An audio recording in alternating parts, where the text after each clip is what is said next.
नमस्कार दोस्तों, कैसे हो आप सभी। तो मैं आशा करता हूं कि आप सभी स्वस्थ होंगे, अपना ध्यान रख रहे होंगे। तो जैसे कि हम एंडोक्राइन जो सिस्टम है वो पढ़ रहे हैं। तो आज हमने हमारी लगभग 5 क्लास हो गई है दोस्तों, और हमने काफ़ी सारी जो डिजीज़ेज़ हैं उनके बारे में हमने बात भी की है। जो डायबिटीज़ जो मेलाइटस है काफ़ी इंपॉर्टेंट डिजीज़ है, उसमें बहुत सारे जो क्वेश्चन है वो हमारे एग्जाम में पूछे जाते हैं। तो एन क्लास के अंदर भी जो डायबिटीज़ जो मेलाइटस जो डिजीज़ है उसके अंदर काफ़ी ज़्यादा फोकस किया गया है। तो हम शुरू करते हैं हमारी क्लास को बिना कोई टाइम वेस्ट किए हुए। तो पहला जो क्वेश्चन हमारे सामने आ रहा है दोस्तों, उसमें क्या है देखो। एक client blood gases reflects diabetic ketoacidosis, कि एक पेशेंट है दोस्तों, उसको डायबिटिक कीटोएसिडोसिस हो गया। इसका क्या मीनिंग है कि उस क्लाइंट को क्या था, डायबिटीज मेलाइटस टाइप फर्स्ट था। जब उसका कॉम्प्लिकेशन हुआ तो उस क्लाइंट को क्या हुआ, डायबिटिक कीटोएसिडोसिस हुआ। फिर दे रखा है कि which clinical indicator should the nurse expect. Nurse दोस्तों ये एक्सपेक्ट करेगी कि ये होगा to identify when monitoring the clients laboratory value, कि मतलब डायबिटिक कीटोएसिडोसिस के क्लाइंट के अंदर अगर आप लैब वैल्यू को देखोगे तो उस लैब वैल्यू में आपको क्या देखने को मिलेगा। तो इन 4 ऑप्शन में से एक जो ऑप्शन है दोस्तों वो गलत है, जो देखने को आपको नहीं मिलेगा, और बाकी की जो 3 ऑप्शन है दोस्तों वो बिल्कुल सही है। पहला क्या दे रखा है दोस्तों, इंक्रीज पीएच। दोस्तों ये तो मतलब सबसे खराब ऑप्शन हो गया इन सब में। कैसे भाई, जब दे रखा है एसिडोसिस है, सीधा मानो कि पेशेंट को क्या है दोस्तों, डायबिटिक कीटोएसिडोसिस है, मीनिंग कि उस पेशेंट को क्या है, एसिडोसिस। और हम जानते हैं दोस्तों कि एसिडोसिस के अंदर जो पीएच है वो कम हो जाती है, लेस देन 7.35 पीएच क्या हो जाती है, कम हो जाती है। पीएच कम होगी तभी तो एसिडोसिस होगा ना। अगर पीएच दोस्तों 7.45 से क्या हो जाती है, ज्यादा हो जाती है, तो इसे हम किस नाम से जानते हैं, एल्कलोसिस के नाम से जानते हैं। तो यहाँ पर एल्कलोसिस तो हो नहीं रहा, पेशेंट को क्या हो रहा है, एसिडोसिस हो रहा है। तो इसलिए ये ऑप्शन क्या हो जाएगा, बिल्कुल गलत हो जाएगा कि इंक्रीज पीएच नहीं होगा। पीएच जो होगी दोस्तों वो यहाँ पे क्या होनी चाहिए, डिक्रीज पीएच होनी चाहिए। क्या पीएच होनी चाहिए दोस्तों, डिक्रीज पीएच होनी चाहिए। नेक्स्ट जो ऑप्शन है दोस्तों उसके अंदर दे रखा है कि भाई डिक्रीज होगा PO2, कि PO2 का लेवल कम होगा। तो डायबिटिक कीटोएसिडोसिस के अंदर PO2 की लेवल पे कोई फर्क नहीं पड़ता है, न वो इंक्रीज होता है न वो डिक्रीज होता है। मैंने आपको पहले भी पढ़ाया था, पहले भी मैंने आपको बताया था कि डायबिटिक कीटोएसिडोसिस में एसिडोसिस क्यों होता है। एसिडोसिस होने का क्या रीजन बताया था कि ग्लूकोज जो है दोस्तों वो क्या हो जाता है, उसको एनर्जी के रूप में बॉडी क्या नहीं कर पाती, यूज नहीं कर पाती। क्यों, क्योंकि वहां पे इंसुलिन नहीं होता है। तो इंसुलिन के बिना ग्लूकोज का यूज नहीं हो पाता, तो फिर इसलिए बॉडी किसके ऊपर ट्रांसफर होती है, फैट के ऊपर। तो फैट का यूज करती है, और फैट का यूज करती है दोस्तों तो क्या बनती है, कीटोन बॉडीज बनती है। क्या बनती है, कीटोन बॉडीज। और कीटोन बॉडीज जो होती है उनकी जो प्रॉपर्टी होती है दोस्तों वो कैसी होती है, एसिडिक प्रॉपर्टी होती है। एग्जाम्पल के रूप में हमने देखा था, क्या क्या देखा था हमने, एसिटोएसिटिक एसिड है, acetic acid, beta hydroxy butyric acid, beta hydroxy butyric acid, ये सब क्या है दोस्तों, एसिड ही है। तो जब ये, और ये एग्जांपल किसके हैं, ये कीटोन बॉडीज के एग्जांपल है। और एक एग्जांपल क्या होता है, एसीटोन। चलो एसीटोन को आप एसिड मत मानो, लेकिन बाकी ये दो तो क्या है, एसिड है। जब ये बढ़ेंगे दोस्तों तो उस क्लाइंट की पीएच क्या होगी, गिरेगी। पीएच क्या होगी, कम होगी, और SO3 का लेवल भी क्या होगा दोस्तों, कम होगा। तो ये दोनों चीजें किस चीज को शो करती है कि उस क्लाइंट को क्या है दोस्तों, मेटाबॉलिक एसिडोसिस देखने को मिलता है। उस क्लाइंट को क्या देखने को मिलता है, मेटाबॉलिक एसिडोसिस, मेटाबॉलिक एसिडोसिस। अब उस क्लाइंट को मेटाबॉलिक एसिडोसिस है दोस्तों। अगर एल्कोलोसिस होता तो पीएच क्या होती, ज्यादा होती, और SO3 का लेवल भी क्या होता, ज्यादा होता। SO3 का जो नॉर्मल जो लेवल होता है वो 22 से 27 मिली इक्विवेलेंट होता है, मिली इक्विवेलेंट पर लीटर होता है। तो 22 से क्या हो जाता है, कम हो जाता है। बाइकार्बोनेट का लेवल 22 से कम होगा, और जो पीएच है दोस्तों वो 7.35 से क्या हो जाती है, कम हो जाती है। तो हम इसे किस नाम से जानते हैं, मेटाबॉलिक एसिडोसिस के नाम से जानते हैं। इस प्रकार से मेटाबॉलिक एसिडोसिस क्या होता है, डेवलप होता है। तो PO2 पे तो यहाँ पे कोई फर्क नहीं पड़ता है। नेक्स्ट दे रखा है इंक्रीज PCO2, कि PCO2 का लेवल क्या होगा दोस्तों, इंक्रीज होगा। तो पहली बात तो ये है कि शुरू के अंदर PCO2 जो है उसके ऊपर कोई फर्क नहीं पड़ेगा। शुरू के अंदर फर्क जो पड़ेगा किस पे पड़ेगा, वो पीएच पे पड़ेगा कि पीएच कम होगी। दूसरा दोस्तों SO3 पे पड़ेगा कि SO3 भी क्या होगा, कम होगा। अब ये दोनों कम होगा, एसिड को बॉडी क्या करने की कोशिश करेगी, उसके बाद कंपनसेट करने की कोशिश करेगी। इसके बाद बॉडी क्या करेगी दोस्तों, कंपनसेट करेगी। और जब बॉडी कंपनसेट करती है तो उसके लिए बॉडी क्या करती है दोस्तों, CO2 को बॉडी से बाहर निकालती है। CO2 का क्या करती है, एक्सपीरेशन करती है। वो क्यों होता है, वो भी मैंने आपको रीजन बताया था कि जो कीटोन बॉडीज हैं या फिर गिरी हुई जो पीएच है, पीएच का जो लेवल कम हुआ है दोस्तों, वो क्या करता है, रेस्पिरेटरी सेंटर को क्या करता है, स्टिमुलेट करता है। रेस्पिरेटरी सेंटर को क्या करेगा, वो स्टिमुलेट करेगा। और जब रेस्पिरेटरी सेंटर स्टिमुलेट होगा तो वो CO2 का ज्यादा से ज्यादा क्या करवाएगा दोस्तों, एक्सप्रेशन करवाएगा। कैसे करवाएगा कि हमारी जो ब्रीथिंग है उसको वो रैपिड करेगा एंड शैलो ब्रीथिंग करवाएगा, रैपिड एंड शैलो ब्रीथिंग करवाएगा। और जब रैपिड और शैलो ब्रीथिंग होगी दोस्तों तो इसे ही हम किस नाम से जानते हैं, इसे ही हम कस्मोल रेस्पिरेशन के नाम से जानते हैं। तो कस्मोल रेस्पिरेशन होने के कारण आप बताओ कि PCO2 का लेवल कम होगा या बढ़ेगा। तो सिंपल सी बात है दोस्तों, CO2 जब बॉडी से बाहर जाएगी तो उसके कारण बॉडी कंपनसेट के द्वारा PCO2 के लेवल को क्या करती है दोस्तों, कम करती है। तो स्टार्टिंग फेज के अंदर तो क्या था, कोई फर्क नहीं पड़ रहा, सिर्फ किस किस के ऊपर फर्क पड़ रहा है, पीएच और SCO3 के ऊपर। लेकिन अगर बॉडी ने कंपनसेट भी किया तो उस अवस्था में भी PCO2 का जो लेवल है दोस्तों कम देखने को मिलेगा। जबकि इस ऑप्शन के अंदर क्या दे रखा है कि PCO2 का जो लेवल होता है वो दोस्तों क्या होता है, इंक्रीज होता है। तो ये ऑप्शन भी क्या हो जाएगा, आपका गलत ऑप्शन हो जाएगा। लास्ट जो ऑप्शन है दोस्तों कि SCO3 का लेवल क्या हो जाता है, कम हो जाता है, जो कि हमें बिल्कुल क्या देखने को मिल रहा है, सही देखने को मिल रहा है। जैसे कि मैंने आपको बताया है कि पीएच भी कम होती है और SCO3 भी कम होता है। तो इन सभी ऑप्शन में सिर्फ एक SCO3 ही ऐसा दे रखा है कि जिसमें दे रखा है कि भाई SCO3 का लेवल कम होता है, और जो कि क्या है, बिल्कुल जो हमने पढ़ा है, जो हमारा कंसेप्ट है उसी के ऊपर ये ऑप्शन चला है। इसलिए इस क्वेश्चन का राइट जो आंसर होगा दोस्तों, that will be decreased SCO3, कि SCO3 का लेवल क्या हो जाता है दोस्तों, कम हो जाता है। बस ज़्यादा टाइम वेस्ट नहीं करेंगे इस क्वेश्चन पे, नेक्स्ट चलते हैं हम। इसको एक बार लिख लेते हैं, तो लिख लो, लिखो डायबिटिक कीटो एसिडोसिस में पीएच डिक्रीज एंड SCO3 भी डिक्रीज होता है,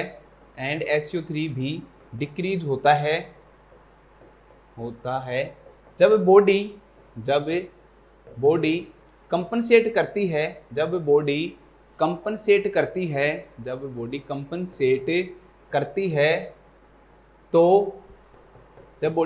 करती है तो SCO3 का लेवल करती है तो कस्मोल रेस्पिरेशन के द्वारा, पूरी लाइन लिखो, अच्छे से लिखो इसको, है ना, कस्मोल रेस्पिरेशन के द्वारा PCO2 के लेवल को भी क्या करती है दोस्तों, कम करती है। PCO2 का नॉर्मल लेवल कितना होता है, 35 से 45। PCO2 के लेवल को भी कम करती है,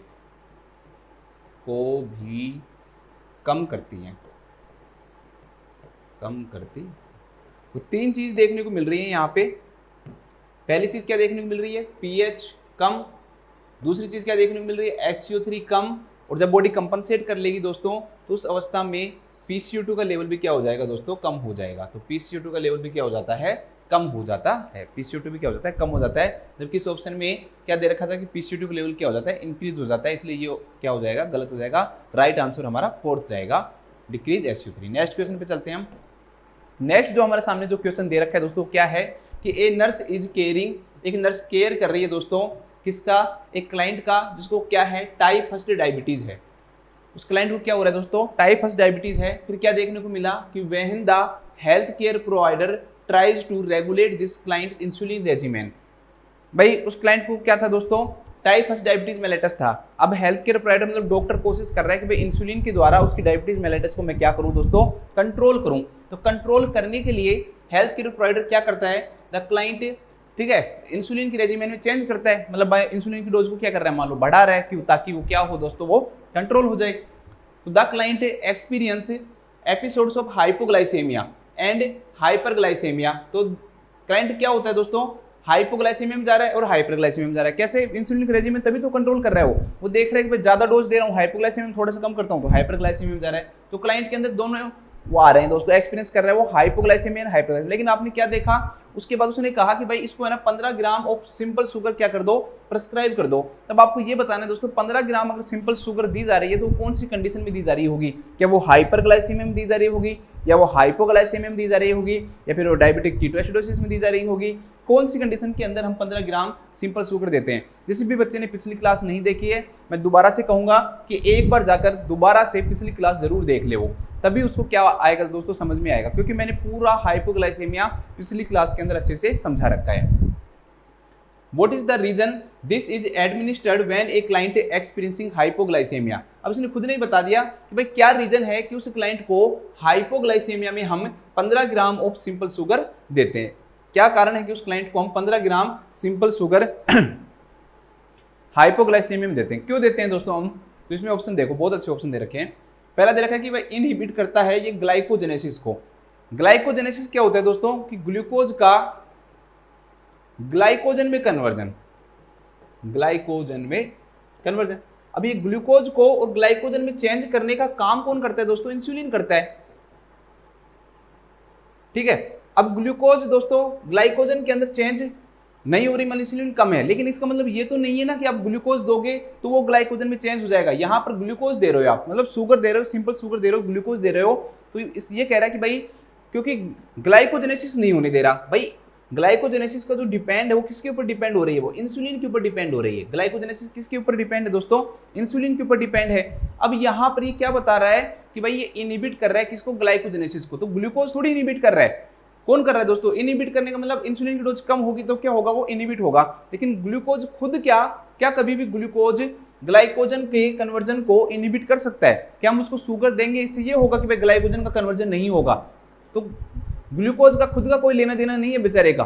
वो जो हार्मोन है हमारी बॉडी के अंदर वही सब ये क्या करते हैं? चेंज करते हैं कि भाई ग्लूकोज का ग्लाइकोजन में कितना कन्वर्जन होगा। इसमें और भी हार्मोन्स होते हैं, यहाँ पर पढ़ने की जरूरत नहीं। ग्लूकागोन का भी थोड़ा सा रोल होता है, ठीक है। तो ग्लूकोज का और जो ग्लाइकोजन के अंदर जो चेंज हो रहा है वो दोस्तों मेनली कौन से हार्मोन द्वारा? इंसुलिन के द्वारा हो रहा है, न कि ग्लूकोज के द्वारा। जबकि इस पेशेंट को हम दे क्या रहे हैं? ग्लूकोज। तो ग्लूकोज तो कोई ग्लूकोज तो ऐसे कह नहीं रहा कि भाई ग्लूकोज का ग्लाइकोजन में कन्वर्जन को रोकेगा। खुद ही ग्लूकोज और खुद ही क्या कर रहा है? रोक रहा है। तो ऐसा तो संभव नहीं है। इसलिए ये ऑप्शन क्या हो जाएगा? बिल्कुल क्या हो जाएगा दोस्तों? गलत हो जाएगा। नेक्स्ट क्या हो रहा है दोस्तों कि आपने क्या दिया दोस्तों? ग्लूकोज दिया, और ग्लूकोज देने के कारण ये स्टिमुलेट कर रहा है दोस्तों रिलीज ऑफ इंसुलिन को। अगर ऐसा ही होता कि भाई ग्लूकोज देने के कारण जो इंसुलिन है दोस्तों उसका रिलीज ज्यादा होता, तो पहली बात तो ये है दोस्तों कि उस पेशेंट को डिजीज ही नहीं होती। क्यों? क्योंकि वो पेशेंट तो हमेशा से किस में है? हाइपरग्लाइसेमिया में था। डायबिटीज मेलाइटिस का पेशेंट था ना वो, तो किसके अंदर था? वो हाइपरग्लाइसेमिया में। तो उसका शुगर का लेवल तो पहले से बढ़ा हुआ था। अगर शुगर का बढ़ा हुआ लेवल ही यहाँ पर इंसुलिन के रिलीज को स्टिमुलेट करता तो उस पेशेंट के अंदर तो अपने आप ही क्या हो जाता? वो लेवल कम हो जाता और वो पेशेंट ठीक हो जाता। लेकिन ऐसा तो होता नहीं है। तो इंसुलिन के रिलीज पर यहाँ पर ग्लूकोज इसलिए नहीं दे रहे हैं हम कि भाई ग्लूकोज देने के कारण उस पेशेंट का जो इंसुलिन का जो रिलीज है दोस्तों क्या हो जाएगा? स्टिमुलेट हो जाएगा। और दूसरी बात, अगर आप ग्लूकोज दोगे और मान लो इंसुलिन स्टिमुलेट हो भी गया, होता नहीं है, अगर मान लो स्टिमुलेट हो भी गया तो और हाइपोग्लाइसेमिया कोज करवाएगा ना। क्योंकि इंसुलिन तो ग्लूकोज को किस में कन्वर्ट कर देगा? ग्लाइकोजन में कन्वर्ट कर देगा, ग्लूकोज का यूटिलाइजेशन करवा देगा, तो और कम होगा। जबकि हम पेशेंट पहले से किस में है? हाइपोग्लाइसेमिया में है। तो ये तो बिल्कुल क्या हो जाएगा दोस्तों? आपका गलत ऑप्शन हो जाएगा। नेक्स्ट क्या हो रहा है दोस्तों कि provide more storage of glucose, कि जो ग्लूकोज है ना वो क्या काम कर रहा है? हम क्यों दे रहे हैं इसको ग्लूकोज? क्योंकि दोस्तों ये सिंपल शुगर है, ग्लूकोज जो दे रहे हैं इसके कारण क्या होगा? ग्लूकोज का क्या होगा दोस्तों? ज्यादा स्टोर होगा। तो स्टोर ग्लूकोज तो स्टोर होता ही नहीं है। ग्लूकोज कोई ऐसा तो है नहीं कि स्टोर के रूप में होता है। जो हमारे एनिमल्स जो होते हैं, ह्यूमन बीइंग होते हैं, उसके अंदर जो स्टोरेज जो फॉर्म होती है दोस्तों वो कौन सी होती है? ग्लाइकोजन होती है। प्लांट्स के अंदर स्टार्च होती है, आपने पढ़ा होगा ये, ठीक है। तो ग्लूकोज तो कोई स्टोरेज होने का कोई काम ही नहीं है, और ग्लूकोज आप दे रहे हो उसके कारण स्टोर होगा। तो पहले से उसको डायबिटीज मेलाइटिस था, फिर तो और स्टोर हो चुका होता। तो ये ऑप्शन भी क्या हो जाएगा? आपको गलत हो जाएगा। सिंपल सा रीजन था, सिंपल सा क्वेश्चन है। ज्यादा आप अगर इसको और डिटेल में माइंड में सोचने लग गए कि यार इसका क्या आंसर आएगा, ग्लूकोजेनेसिस ग्लाइकोजेनेसिस, तो दिमाग खराब हो जाएगा। बहुत सारे क्वेश्चन इस किताब में अंदर बिल्कुल सिंपल क्वेश्चन हैं, लेकिन ज्यादा दिमाग लगाकर हम क्या कर देते हैं? उनको गलत कर देते हैं। सिंपल सी बात है भाई, ग्लूकोज क्यों देते हैं? क्योंकि उस व्यक्ति का, उस पर्सन का, उस पेशेंट का ग्लूकोज का लेवल क्या हुआ है? गिरा हुआ है। तो हम क्या कोशिश कर रहे हैं कि भाई उसका ग्लूकोज का जो लेवल हो क्या हो जाए? बढ़ जाए। तो बस सिंपल सी बात है कि सिंपल शुगर देंगे, हाइपोग्लाइसेमिया में है, तो उसका ग्लूकोज का जो लेवल है दोस्तों क्या हो जाएगा? इंक्रीज हो जाएगा। तो इसलिए राइट आंसर क्या जाएगा? इसका थर्ड जाएगा। चलो लिख लो, लिखो हाइपोग्लाइसेमिया में ग्लूकोज के लेवल को बढ़ाने के लिए, ठीक है, यही लाइन है, इस सेंटेंस है यही, ग्लूकोज के लेवल को इंक्रीज करने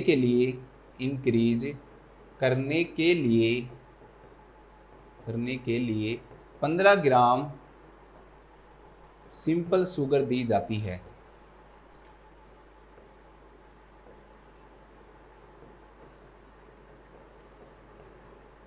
बस खत्म काम। नेक्स्ट क्वेश्चन पे आते हैं। नेक्स्ट क्वेश्चन हमारे सामने दोस्तों कि a nurse administers the prescribed regular insulin. कौन सी इंसुलिन दे रहे हैं? Regular insulin. मैंने आपको बताया था कि रेगुलर जो इंसुलिन है ये क्या होती है दोस्तों? इंसुलिन ऑफ चॉइस होती है इन diabetic ketoacidosis and in HHNS hyperglycaemic जो, ठीक है, नॉन कीटोइक जो सिंड्रोम है दोस्तों उसके अंदर भी और डायबिटिक कीटोएसिडोसिस के अंदर भी, ठीक है, दोनों के अंदर हाइपरग्लाइसेमिक हाइपरओस्मोलर नॉन कीटोइक सिंड्रोम हो चाहे फिर वो डायबिटिक कीटोएसिडोसिस हो, दोनों के अंदर ही दोस्तों जो इंसुलिन ऑफ चॉइस है वो कौन सी देते हैं? हम रेगुलर इंसुलिन देते हैं। और मेनली कौन से रूट से देते हैं? हम इसको IV रूट से देते हैं। ये मैंने आपको पहले ही बता रखा था। चलो इस क्वेश्चन में क्या पूछ रहे हैं वो पढ़ते हैं। A nurse administer the prescribed regular insulin to a client in diabetic ketoacidosis. दे दिया ना, डायबिटिक कीटोएसिडोसिस क्लाइंट को क्या दिया जा रहा है दोस्तों? रेगुलर इंसुलिन दिया जा रहा है। इन एडिशन, इसके अलावा द नर्स एंटिसिपेट्स, नर्स ये अनुमान लगाती है that the IV solution prescribed will contain potassium, कि जो भी IV सॉल्यूशन जो उसको दिया जाएगा ना दोस्तों साथ में उसमें पोटेशियम रहेगा। क्यों? To replenish potassium ions in the extracellular fluid that are being, जो कमी एक्स्ट्रा सेलुलर फ्लूइड के पोटेशियम में हुई थी उसको दूर करने के लिए, ठीक है।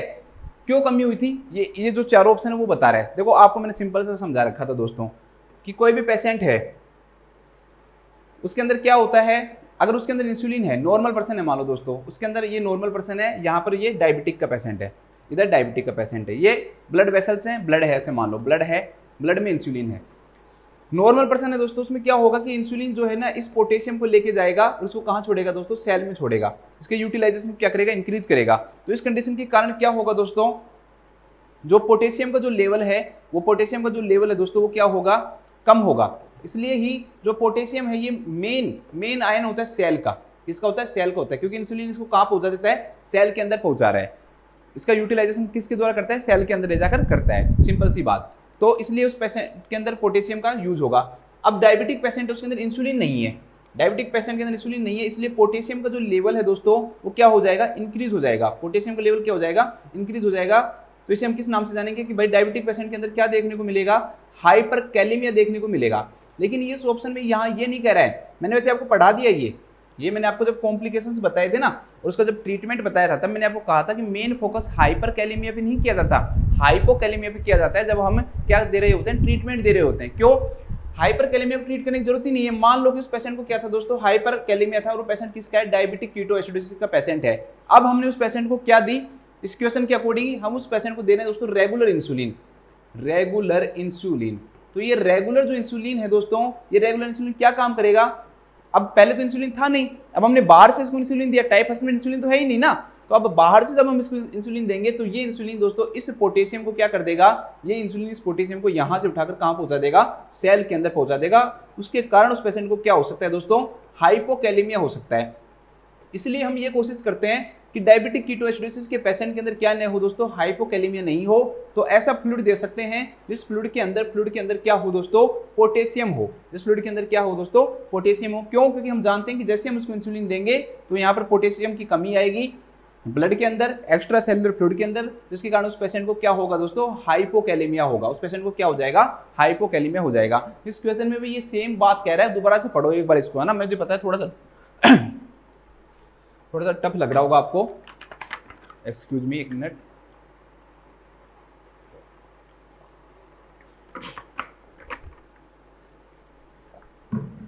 अब इसमें यही कह रही है कि नर्स ने क्या लगाया दोस्तों? रेगुलर इंसुलिन लगाया। एक पेशेंट के अंदर नर्स ने क्या लगाया? रेगुलर इंसुलिन लगाया। पेशेंट किसका है दोस्तों? डायबिटिक कीटोएसिडोसिस का है। मैंने आपको बताया भाई डायबिटिक कीटोएसिडोसिस का पेशेंट है तो उसे क्या लगाएंगे उसके अंदर? Regular insulin. अब ये रेगुलर इंसुलिन क्या काम करेगा? हाइपोकैलेमिया कोज करवा सकता है। तो उसके लिए क्या करती है नर्स? अनुमान लगाती है कि भाई IV सॉल्यूशन जो प्रेस्क्राइब करेगा वो उसके अंदर क्या रहेगा दोस्तों? पोटेशियम रहेगा। भाई क्यों रहेगा? मैंने आपको बताया कि जैसे इंसुलिन होगा ब्लड का सारा पोटेशियम कहाँ जाएगा? सेल के पास जाएगा और हाइपोकैलेमिया होने के क्या रहेंगे? चांसेस रहेंगे। क्यों? टू रिप्लेनिश, मतलब क्यों? ठीक करने के लिए, पोटेशियम की लेवल को ठीक करने के लिए, to replenish the potassium ion in the extracellular fluid, कि ताकि एक्स्ट्रा सेलुलर फ्लूइड के अंदर जो पोटेशियम जो है ना दोस्तों उसकी कमी हो गई है उसको क्या किया जा सके? पूरा किया जा सके। अब इस क्वेश्चन में ये पूछ रहा है कि ये जो कमी हुई है जो एक्स्ट्रा सेलुलर फ्लूइड के अंदर वो क्यों हुई है? एक्स्ट्रा सेल्युलर फ्लूइड के अंदर पोटेशियम की कमी क्यों हुई है। तो क्यों हुई है भाई, आपको मैंने बताया है, क्योंकि हमने इंसुलिन दिया है और इंसुलिन एक्स्ट्रा सेल्युलर की पोटेशियम को उठाकर कहाँ पटक देगा, इंट्रा सेल्युलर में, मतलब सेल के अंदर पहुंचा देगा। बस वो ये ऑप्शन हमें ढूंढना है कि कौन सी ऑप्शन के अंदर वो ये कह रहा है। तो देखो पहला ऑप्शन क्या दे रखा है दोस्तों कि भाई पोटेशियम कहाँ चला गया। ठीक है, अब आपको सारा जो ऑप्शन पढ़ने हैं कैसे पढ़ने कि पोटेशियम कहाँ चला गया। पहले ऑप्शन क्या कह रहा है कि rapidly lost from the body, कि भाई बॉडी से लॉस्ट हो गया, किसके द्वारा, by copious diaphoresis present during coma, कि भाई पेशेंट है ना कोमा में चला गया था और कोमा में जाने के कारण उस पेशेंट का के अंदर क्या हुई है, स्वेटिंग हुई है, और स्वेटिंग होने के कारण दोस्तों उस पेशेंट का जो पोटेशियम है वो आपकी डाइफोरेसिस या स्वेटिंग के द्वारा बाहर निकल गया।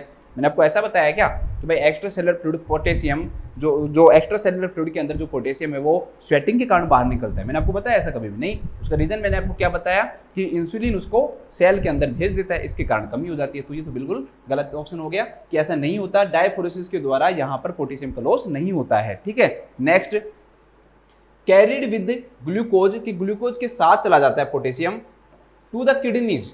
ठीक है, किडनीज के अंदर चला जाता है और किडनी के द्वारा दोस्तों ये बॉडी से क्या हो जाता है, आउट हो जाता है। इसमें दे रखा है पोटेशियम कहीं नहीं जाता। ये पोटेशियम की कमी क्यों आई है शरीर के अंदर, क्योंकि किडनी के अंदर चला गया पोटेशियम। किडनी ने पोटेशियम का क्या करवा दिया दोस्तों, एक्सक्रीशन करवा दिया। जैसे किसके अंदर पढ़ते हैं हम, क्यूसिंग सिंड्रोम के अंदर पढ़ते हैं। क्यूसिंग सिंड्रोम के अंदर क्या होता है, सोडियम का रिटेंशन होता है और पोटेशियम का क्या होता है दोस्तों, एक्सक्रीशन होता है। तो पोटेशियम वहां जाता है किडनी तक और बाहर क्या हो जाता है दोस्तों, आउट हो जाता है। तो वो तो क्यूसिंग सिंड्रोम में होता है। डायबिटिक कीटोएसिडोसिस में किडनी के पास पोटेशियम जाकर बाहर थोड़ी होता है। तो ये भी क्या हो जाएगा, आपका गलत ऑप्शन हो जाएगा। नेक्स्ट जो ऑप्शन वो दोस्तों क्या है कि क्विकली यूज्ड अप, कि बहुत जल्दी से यूज कर लिया जाता है during the rapid series of catabolic reaction that are stimulated by insulin and glucose, कि ग्लूकोज और जो इंसुलिन है दोस्तों वो क्या करवाती हैं, कैटाबोलिज्म करवाती हैं, मतलब ब्रेक डाउन करवाती हैं। और उसके ब्रेक डाउन के कारण क्या होता है दोस्तों, ये कैटाबोलिक रिएक्शन के कारण, उस कैटाबोलिक रिएक्शन के कारण क्या होता है दोस्तों, ये जो इंसुलिन है या सॉरी जो ये पोटेशियम है ये क्या कर लिया जाता है, यूज कर लिया जाता है। जैसे मान लो कैटाबोलिज्म का एग्जांपल जैसे ग्लाइकोलाइसिस, ठीक है, ग्लाइकोजिनोलाइसिस, भाई ये होती है ना, जब ये ऐसे करें कि इन प्रोसेस के द्वारा जब ये प्रोसेस होती है, भाई ग्लाइकोलाइसिस होता है, ग्लाइकोजिनोलाइसिस होता है, तो ब्रेक डाउन होता है और ब्रेक डाउन होने के कारण क्या यूज की जाती है दोस्तों, पोटेशियम यूज कर लिया जाता है। तो ये भी क्या है, बिल्कुल गलत ऑप्शन है कि भाई कैटाबोलिज्म प्रोसेस के अंदर हम पोटेशियम का कोई यूज कर ही नहीं रहे डायबिटिक कीटोएसिडोसिस में। तो मेन जो रीजन है वो हमें ढूंढना है। तो ये रीजन भी क्या है दोस्तों, गलत रीजन है। तो लास्ट जो ऑप्शन है वही राइट आंसर होगा। जब 3 सही नहीं है तो ये अब आप बताओ क्या होगा आंसर। सबको आता है, आप लोगों को देखो सब ने बता दिया, वाह वाह शाबाश, सब बच्चों ने बिल्कुल राइट आंसर दिया है। चौथा ही आएगा आंसर, क्योंकि और कोई तो आपके पास है ही नहीं, आपको एक में से एक ही सिलेक्ट करना है। ये सही भी है, कैसे देखो, moved into the intracellular fluid, बताओ पोटेशियम कहाँ चला गया, इंट्रासेल्युलर फ्लूइड में, कंपार्टमेंट, इंट्रासेल्युलर फ्लूइड कंपार्टमेंट में गया नहीं गया, सेल के अंदर चला गया। Because of the generalised anabolism process, दोस्तों कौन सी कहलाती है, एनाबोलिज्म की प्रोसेस कहलाती है। ठीक है, एक्चुअली में ग्लूकोज का यूज ग्लाइकोजन को स्टोर करने में होता है ना, ग्लूकोज का ग्लाइकोजन में कन्वर्जन करता है इंसुलिन, तो वो प्रोसेस क्या हो गई, एनाबोलिज्म, वहां पर फॉर्मेशन हो रहा है। ग्लाइकोलाइसिस में कैटाबोलिज्म है, वो ब्रेक डाउन हो रहा है ग्लूकोज का पायरुविक एसिड में, या फिर एनाएरोबिक है तो लैक्टिक एसिड में ब्रेक डाउन होगा। ग्लाइकोजिनोलाइसिस में ग्लाइकोजन का क्या होगा दोस्तों, ब्रेक डाउन होगा। लेकिन इंसुलिन क्या काम करता है, ग्लूकोज को ग्लाइकोजन में चेंज करता है, और ग्लूकोज का ग्लाइकोजन में चेंज होना कौन सी रिएक्शन होती है, एनाबोलिक रिएक्शन होती है, न कि कैटाबोलिज्म। तो सही बात कह रहा है कि भाई ये जो इंसुलिन और किसके कारण जाता है दोस्तों, ये मेनली इंसुलिन एंड ग्लूकोज के कारण है। भाई इंसुलिन का यूज किस लिए हो रहा है, ग्लूकोज के कारण ही हो रहा है, कि उस ग्लूकोज को वो कहां तक पहुंचाएगा, ग्लूकोज का सेल के अंदर तभी एंटर करवाएगा वो जब इंसुलिन होगा। तो इंसुलिन और जो ग्लूकोज है साथ में किसको लेके जा रहे हैं, वो पोटेशियम को लेके जा रहे हैं। बस इस लाइन में यही कह रहा है कि जो भी पोटेशियम वो कहां चला गया दोस्तों, इंट्रासेल्युलर जो फ्लूइड कंपार्टमेंट वहां पे चला गया। क्यों, क्योंकि एनाबोलिज्म की प्रोसेस हुई थी, ग्लूकोज किस में कन्वर्ट हुआ है, ग्लाइकोजन में कन्वर्ट हुआ है, सेल के द्वारा यूज किया गया। तो इंसुलिन के कारण हुआ था ये, मेनली किसके कारण हुआ है, मेनली इंसुलिन के कारण और ग्लूकोज के कारण। ग्लूकोज तो चाहिए ही ना, इंसुलिन कहाँ पहुंचाएगा, क्यों पहुंचाएगा, जब इंसुलिन ग्लूकोज ही नहीं होगा तो थोड़ी पहुंचाएगा। जब ग्लूकोज ही नहीं है तो सेल के अंदर क्यों पहुंचाएगा, सेल का यूटिलाइजेशन इसलिए पहुंचाता है कि भाई सेल जो उस ग्लूकोज का क्या करे दोस्तों, यूटिलाइज करे, ग्लूकोज का वो सेल क्या करे, यूटिलाइज करे। तो इंसुलिन और जो ग्लूकोज है दोस्तों वो दोनों क्या काम करते हैं, जो एक्स्ट्रा सेलुलर फ्लूइड के अंदर जो पोटेशियम है उस पोटेशियम को वहां से उठाते हैं और कहाँ पहुंचाते हैं दोस्तों, सेल के अंदर पहुंचाते हैं। तो इसका राइट जो आंसर होगा दोस्तों ये 4th हो जाएगा। चलो लिख लो इसको। इसको थोड़ा तरीके से लिखना, लिखो डायबिटिक कीटोएसिडोसिस के पेशेंट में हाइपोग्लाइसेमिया होने ना, पेशेंट को जब इंसुलिन दी जाती है, इंसुलिन दी जाती है तो उसमें हाइपोकैलेमिया होने के चांसेस रहते हैं। हाइपोकैलेमिया मैंने सारा पढ़ा रखा है वैसे आपको पहले वाली क्लासेज में ना, होने का चांस रहता है, या रिस्क रहता है लिख सकते हो, चांस की जगह रिस्क बेटर वर्ड होगा, रिस्क चांस रहता है, क्योंकि इस क्वेश्चन में लिखने का वैसे लिख लो, क्योंकि insulin and glucose extra cellular potassium को इंट्रासेल्यूलर कंपार्टमेंट में भेज देते हैं। इंट्रासेल्यूलर कंपार्टमेंट में भेज देते हैं। बस खत्म काम, ठीक है। चलो नेक्स्ट क्वेश्चन देखते हैं। कितने हो गए? 2 ही हुए हैं ना अभी तो, 3 हो गए ना, 3 क्वेश्चन हो गए मेरे। चलो चौथा क्वेश्चन देखते हैं। ये आपने पढ़ रखा है बिल्कुल, ये इसको मैंने आपको पिछली क्लास में पढ़ाया हुआ है, बिल्कुल सिंपल क्वेश्चन है, ज़्यादा दिमाग मत लगाना, कर दोगे solve. A nurse identifies that the client is experiencing a hypoglycaemic reaction. Nurse ने ये देखा कि एक जो क्लाइंट है ना दोस्तों, उसको क्या हो रहा है, हाइपोग्लाइसेमिया हो रहा है, ग्लूकोज का जो लेवल है वो 70 से क्या हो रहा है, कम हो रहा है, 70 से क्या हो रहा है दोस्तों, कम हो रहा है। विच नर्सिंग इंटरवेंशन, इनमें से कौन सा नर्सिंग इंटरवेंशन है, शुड द नर्स, जो कि नर्स को इंप्लीमेंट करना चाहिए to relieve the symptom.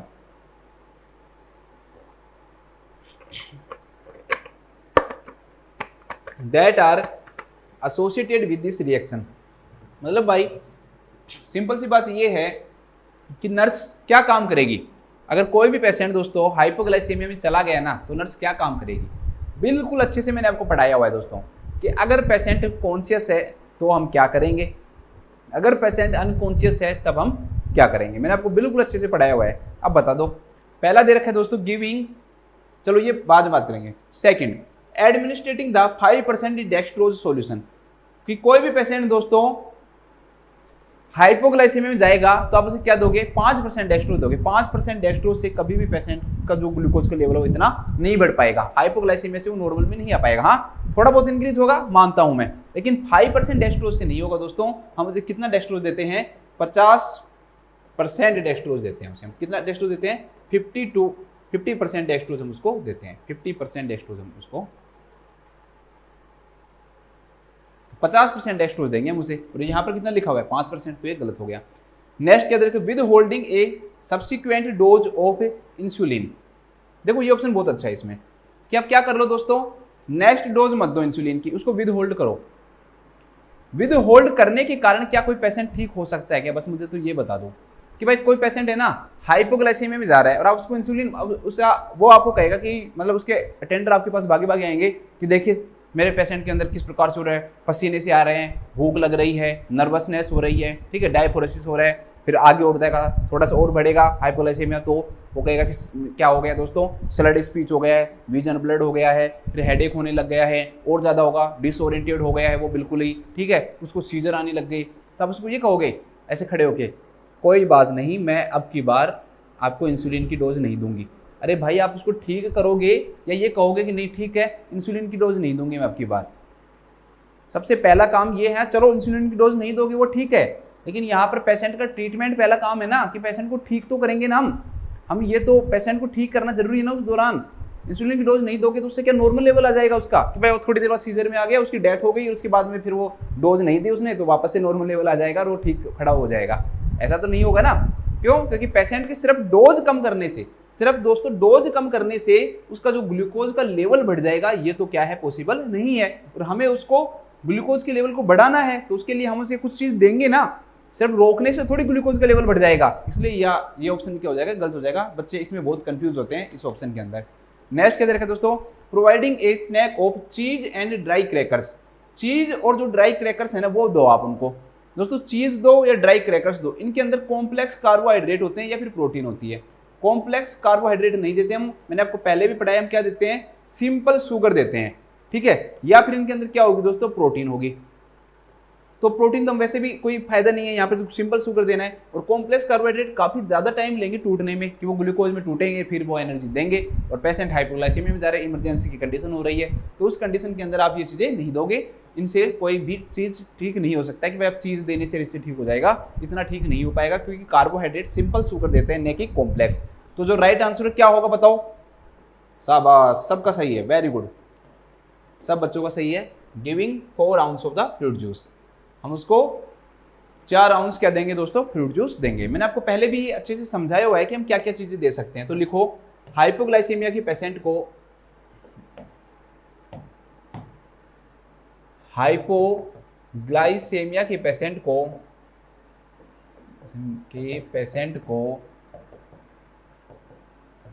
4 ounce fruit juice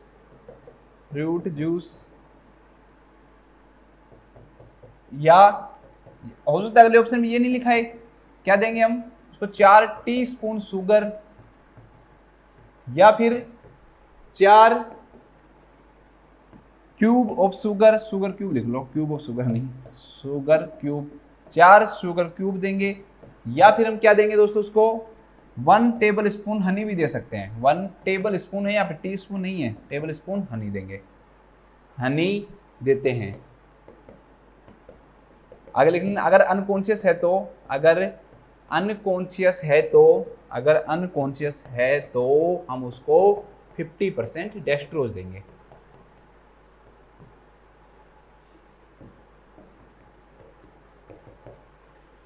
ठीक है,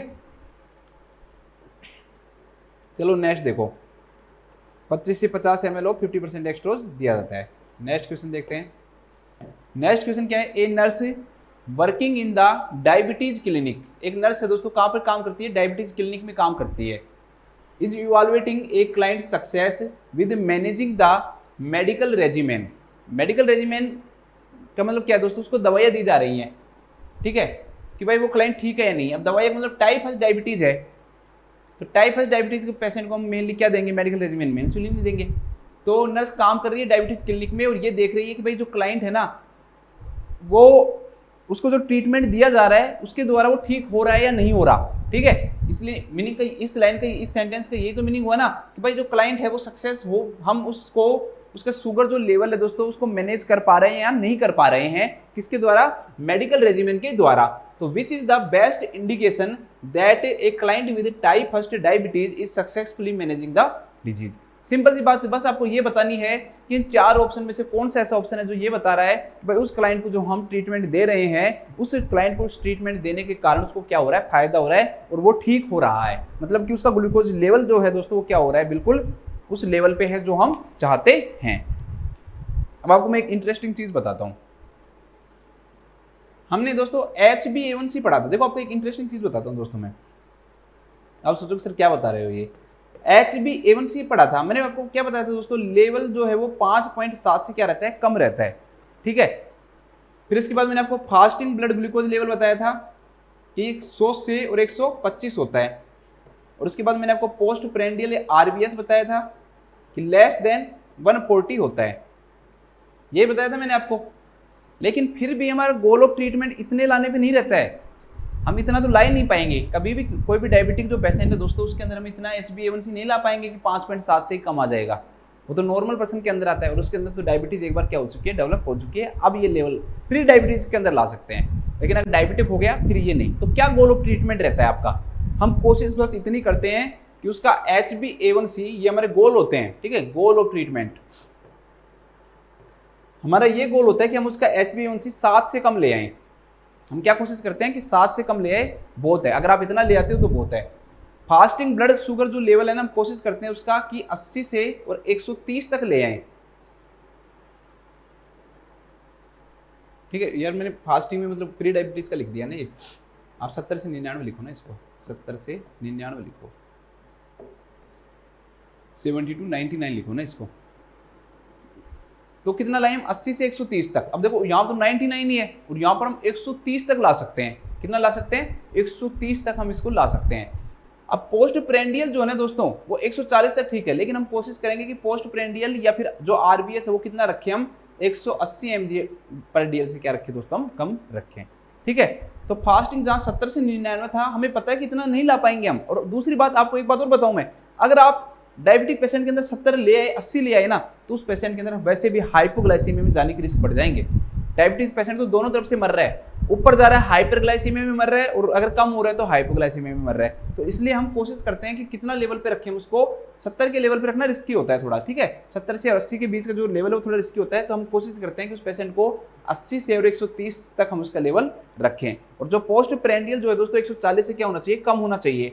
ठीक है, 140 से 200 होता है वो प्री डायबिटिक होता है, हम पढ़ते हैं। ठीक है, और 200 से ज्यादा होता है तो डायबिटिक। यहाँ पर पढ़ते हैं 70 से 99 होता है, 100 से 125 होता है, और इसके बाद में 126 से उससे ज्यादा क्या होता है, डायबिटिक होता है। लेकिन यहाँ पर गोल ऑफ ट्रीटमेंट में हम ये फॉलो करते हैं, थोड़ा सा इसका ध्यान रखना। ठीक है, या आपको जो हरिसन की जो मेडिसिन की जो बुक है ना, उसमें मिलेगा ये, आपको बहुत कम जगह देखने को मिलेगा आपकी गोल ऑफ ट्रीटमेंट क्या रहेगा। तो ये गोल ऑफ ट्रीटमेंट रखते हैं पेशेंट के अंदर। तो कितना अच्छा क्वेश्चन बन सकता है अगर ऐसे क्वेश्चन पूछे जाएं तो, कि भाई कितना लेवल, आप 5.7 से कम लाने की कोशिश करोगे, जो कि इम्पॉसिबल बात है, ऐसा नहीं हो पाएगा। ठीक है, तो 7 से, यहाँ पर 7 से भी कम आ रहा है तो वो मैनेज कर रहा है। शुगर का लेवल अगर आप फास्टिंग 80 से 130 के बीच में रख रहे हो तो भी ठीक है, और अगर 180 से कम आप पोस्ट प्रेंडियल रख रहे हो तो वो भी ठीक है। ठीक है, चलो अब वापस आ जाओ एक बार लौट के। अब आपको पता कैसे लगेगा कि उस क्लाइंट के अंदर हम सक्सेसफुली मैनेज कर पा रहे हैं। पहला दे रखा है कि reduction in the access body weight. भाई क्लाइंट का वेट कम कर लिया, क्या सिर्फ क्लाइंट का वेट कम करने से कि क्या ये जरूरी है कि भाई जिस क्लाइंट का वेट ज़्यादा था और उसका कम हो गया तब उसका शुगर का लेवल भी नॉर्मल हो गया? क्या कोई गारंटी देगा इस बात की कि भाई वेट कम करने से शुगर के लेवल पे पूरा फर्क पड़ेगा? नहीं, तो ये बिल्कुल गलत हो जाएगा। सिर्फ बॉडी वेट के कम करने से दोस्तों शुगर के लेवल पे कोई फर्क नहीं पड़ने वाला है। कि हम ये कह दें कि हाँ भाई पेशेंट बिल्कुल, वो पेशेंट है वो पतला होके आया है और उसका शुगर चेक किया वो 300 आ गया, 400 आ गया, तो क्या करोगे आप? क्या वो मैनेज कर पा रहा है उसको? नहीं। तो क्या आप बता दोगे कि वो मैनेज कर पा रहा है? नहीं, तो नहीं आएगा ये ऑप्शन। सेकंड दोस्तों, demonstrate the knowledge of the disease. अब ये इसका एग्जांपल सुनो। पेशेंट आपके पास आया, आपको पूछ रहा है, आपने उसके बारे में पूछा डायबिटीज के बारे में क्या क्या जानते हो। अब ये इसमें ये कहना चाह रहा है भाई उसको, पेशेंट को ना डिजीज की सारी नॉलेज है। अब वो पेशेंट कह रहा है पूछो मुझसे क्या पूछते हो। वो पूछेगा हाँ बताओ क्या क्या कॉम्प्लिकेशन होते हैं डायबिटीज टाइप फर्स्ट के। वो बता देगा सर डायबिटिक कीटोएसिडोसिस होता है, साथ में हाइपोग्लाइसेमिया भी होता है। टाइप सेकंड के बताओ सर HSNS होता है, उसकी फुल फॉर्म पूछेगा, वो ये लो सर इसकी ये फुल फॉर्म होती है। ठीक है, हाइपोग्लाइसेमिक हाइपरओस्मोलर नॉन कीटोटिक सिंड्रोम होता है सर। ठीक है, अच्छा ये बताओ कि इसके अंदर ये होता है तो क्या होता है, तो वो सारी चीज़ें बता रहा है। अब अगर कोई पेशेंट कोई डिजीज के बारे में सब कुछ बता रहा है, इसका मतलब आप उसका शुगर का लेवल चेक नहीं करोगे। आपको कह रहे यार इसको तो सारी नॉलेज है, इसको तो मेरी जितनी भी नॉलेज है, इसको क्या शुगर चेक करूंगा। और आपने उसका शुगर चेक किया, उसका शुगर का लेवल 300 आ गया। तो क्या सिर्फ है कोई पेशेंट ये चीज़ बता के कि भाई मेरे को पूरी नॉलेज है डिजीज़ की, कि आप उसको ये कह दोगे कि हाँ भाई तुम्हारा शुगर बिल्कुल ठीक है क्योंकि तुम्हें नॉलेज होगी पूरी डिजीज़ की। तो ये भी क्या है दोस्तों, गलत है। सिर्फ डेमोन्स्ट्रेट नॉलेज करके हम ये नहीं कह सकते कि भाई वो शुगर नहीं है उस पेशेंट, मतलब शुगर जो है उसका कंट्रोल्ड है, नहीं है, नहीं शुगर कंट्रोल्ड है। ठीक है, तो ये भी क्या हो जाएगा, गलत हो जाएगा। Last, adherence to the prescription of insulin. अब ऐसा कोई जरूरी थोड़ी होता है कि भाई डॉक्टर ने मान लो एडिरेंस, मतलब जो उसने किया उसी को फॉलो किया। अगर उसी को फॉलो किया तो फिर तो उसको दोबारा कभी डॉक्टर के पास आने की जरूरत ही नहीं है।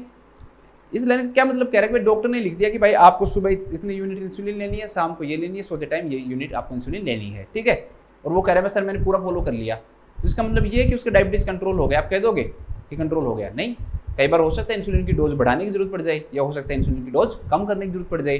तो जरूरी थोड़ी है कि वो मेडिकल ट्रीटमेंट काम ही करेगा। तो ये चीज़ आपको बता देगी कि भाई हाँ तुम भाई बिल्कुल सही ले रहे हो तो तुम बिल्कुल ठीक हो जाओगे, ऐसा नहीं हो सकता। कई बार डोज को भी हम क्या करते हैं दोस्तों, ज़्यादा कम करते हैं। तो भाई उसी प्रिस्क्रिप्शन पे बने रहना, उसी के कारण ये चीज़ ये नहीं शो कर सकती। हाँ ये अच्छी बात है, ये बात अच्छी है कि वो पेशेंट इस चीज़ पे क्या है, जुड़ा हुआ है, वो फॉलो कर रहा है। बट ये इस चीज़ को कंफर्म नहीं करती कि उसका जो डायबिटीज़ है उसको हमने कंट्रोल कर लिया है। तो कंट्रोल किस चीज़ को करेगा बताओ, सारे बताओ क्या आएगा इसका आंसर? वेरी गुड, शाबाश, सबका सही है। Stabilization of the serum glucose. सीधी सी बात है भाई, डायबिटीज ग्लूकोज का डिसऑर्डर है और हमने ग्लूकोज के लेवल को क्या कर लिया, स्टेबलाइज कर लिया। जिस लेवल पे हमें लाना चाहते थे, अभी मैंने आपको बताया था, उस लेवल पे हम ले आए। अगर आपने उसको स्टेबलाइज कर लिया तो इसका मतलब हमने जो भी उसको मेडिकल रेजिमेंट दे रहे हैं दोस्तों वो क्या हो गया है, सक्सेसफुल हो गया है। बस सिंपल सी बात है। तब डिजीज ग्लूकोज की है तो बाकी की चीज़ों पे क्यों इतना फोकस करो, तो राइट आंसर ये आ जाएगा। तो लिखो, इसमें लिखो कि अगर हमें डायबिटीज मेलाइटस के पेशेंट में यह जानना हो कि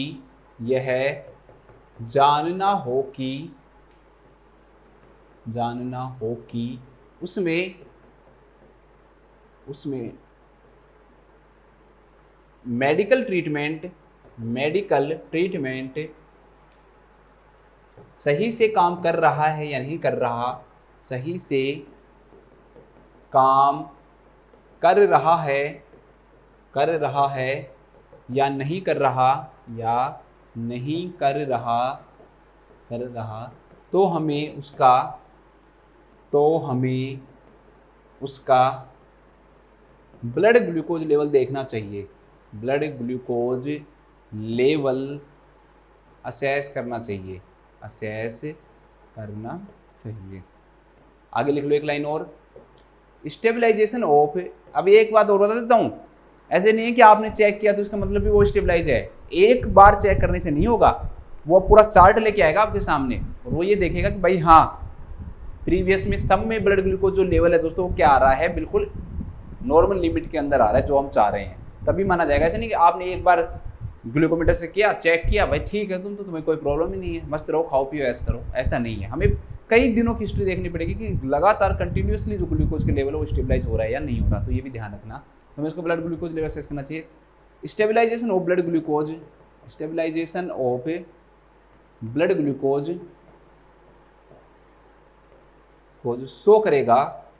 शो करेगा कि मेडिकल ट्रीटमेंट सही काम कर रहा है,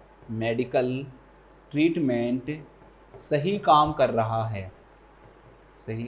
रहा है।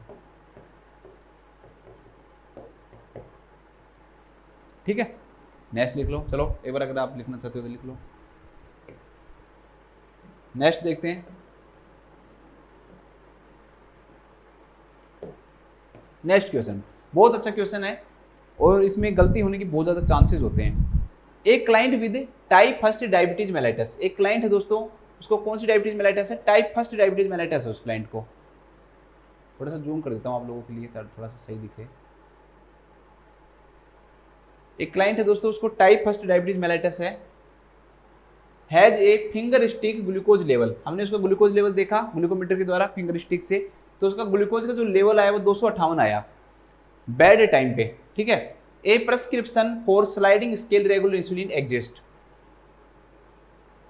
तो what should the nurse do. चलो पहले इस सेंटेंस को समझो। एक्चुअली में दोस्तों हॉस्पिटल्स के अंदर क्या होता है कि ऐसे तो है नहीं कि यार हर टाइम ही डॉक्टर बैठा रहेगा और उसको बताता रहेगा भाई ये अभी इतना इंसुलिन आ गया, अभी इतना ग्लूकोज के लेवल आ गया है तो इतना इंसुलिन दो, इतना आ गया है तो इतना दो, ऐसा तो डॉक्टर करेगा नहीं।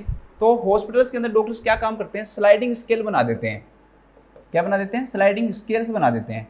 और स्लाइडिंग स्केल्स में लिख देते हैं कि जैसे मान लो कि ब्लड ग्लूकोज लेवल 150 से 200 जाए तो 1 यूनिट लगा देना, 200 से 250 जाए तो 2 यूनिट लगा देना, 250 से अगर 300 जाए तो आप उसको 4 यूनिट लगा देना, 300 से अगर 350 जाए तो आप उसको 6 यूनिट लगा देना, और 350 से अगर 400 जाए तो 8 यूनिट लगा देना, और अगर 400 से भी ज़्यादा जाए तो मुझे क्या करना, इन्फॉर्म करना। तो इसे हम किस नाम से जानते हैं दोस्तों, स्लाइडिंग स्केल के नाम से जानते हैं। दूसरी चीज़ और बताना चाहता हूँ, ये हर हॉस्पिटल की अलग अलग मिल सकती है, हर डॉक्टर का अलग अलग मिल सकता है। ऐसा नहीं है कि फिक्स, लगभग ये मैंने आपको बताया कि लगभग ऐसा होता है। ठीक है, लगभग इसको ही फॉलो करते हैं, लेकिन सब में सेम नहीं होता।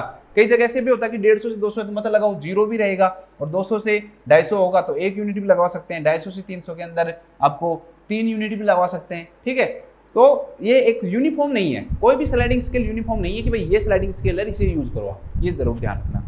जस्ट ये एग्जांपल मैंने आपको बताया, और ज़्यादातर ये वाला यूज किया जाता है, ऐसे वाला। ठीक है, मैंने काफ़ी बार देखा है तब मैंने आपको ये बताया है, लेकिन एग्जाम में क्वेश्चन कभी भी नहीं आएगा कि 250 से 300 तो कितनी यूनिट लगाओगे। क्यों? क्योंकि ये यूनिफॉर्म नहीं है, हर जगह एक यूज नहीं होता। अगर एक यूज होता तो क्वेश्चन बनता, तो इसको आपको याद करने की जरूरत नहीं है, मैं सिर्फ एग्जाम्पल के रूप में बता रहा था।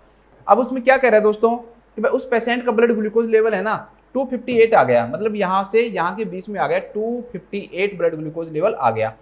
अब ये ऐसे कह रहा है कि भाई 258 ब्लड ग्लूकोज लेवल आ गया ना, तो नर्स को क्या करना चाहिए। अब जो बच्चे कम पढ़े हैं ना, जिन्होंने कम स्टडी की है, वो इसको क्या कर देंगे, सही कर देंगे। मैं उल्टा बोल रहा हूँ, ठीक है। आप सोचोगे सर ये क्या कह रहे हो, आप तो उल्टा कह रहे हो। अरे ये क्या करोगे, ठीक है। अब वो सर ये क्या कह रहे हो आप, कम पढ़ने से क्या दोस्तों, सीधा देखेगा आंसर, भाई स्लाइडिंग स्केल दे रखा है तो मैं क्या लगा दूंगा, स्लाइडिंग स्केल इंसुलिन लगा दूंगा।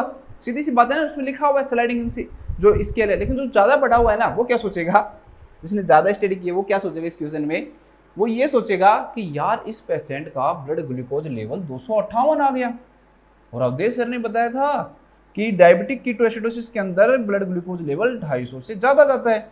अब भाई 250 से ज़्यादा गया तो मतलब उस पेशेंट को डायबिटिक कीटोएसिडोसिस हो गया, और अगर डायबिटिक कीटोएसिडोसिस पेशेंट को हो गया तो ये तो इमरजेंसी हो गई, तो उसको इंसुलिन की जरूरत है, तो डॉक्टर को बुलाना पड़ेगा, तो वो एससीपी को बुलाएगा। लेकिन ये गलत है। क्या सिर्फ ग्लूकोज लेवल का बढ़ना इस चीज़ को डिफाइन करेगा कि उस पेशेंट को डायबिटिक कीटोएसिडोसिस है? नहीं। डायबिटिक कीटोएसिडोसिस के अंदर सिर्फ एक चीज़ से आप नहीं बता सकते कि भाई ग्लूकोज बढ़ गया, कि डायबिटिक कीटोएसिडोसिस हो गया। मैंने आपको कितने सारे सिम्टम बताए थे कि जिसके द्वारा हम पता लगा सकते हैं कि किसी पेशेंट को क्या है दोस्तों, डायबिटिक कीटोएसिडोसिस है। सारे डायबिटीज मेलाइटिस के सिम्टम्स आने चाहिए, वो पेशेंट एसिडोसिस के अंदर जाना चाहिए, हाइपरकैलेमिया होने के चांसेस होने चाहिए, फ्रूटी अडर ब्रेथ होनी चाहिए, कसमोल रेस्पिरेशन होना चाहिए, तो ये सारे सिम्टम्स बताएंगे। 258 होने का मतलब हमेशा ये नहीं है कि भाई 250 से ऊपर जाता ही पेशेंट डायबिटिक कीटोएसिडोसिस का कहलाएगा, नहीं। इसलिए जो डॉक्टर होता है वो हमेशा जब ज़्यादा शुगर लेवल हो जाता है, 300 हो जाता है, 350 हो जाता है, 250 से ऊपर चला जाता है, तो वो क्या करवाता है, यूरिन कीटोन करवाता है। यूरिन कीटोन वो इसलिए करवाते हैं भाई कीटोन बॉडीज प्रेजेंट है या नहीं है।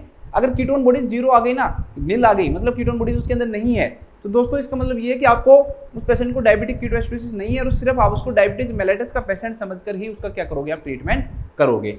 इसलिए उस पेशेंट को कुछ नहीं है दोस्तों, ज़्यादा पढ़ने के कारण आप उसमें डायबिटिक कीटोएसिडोसिस से क्या हो सकते हो, कंफ्यूज हो सकते हो। ज़्यादा पढ़ने वाले बुरा ना माने, मैं सिर्फ जस्ट बता रहा हूँ। हाँ, एक क्वेश्चन गलत कर सकते हो, बाकी के सारे सही करोगे आप।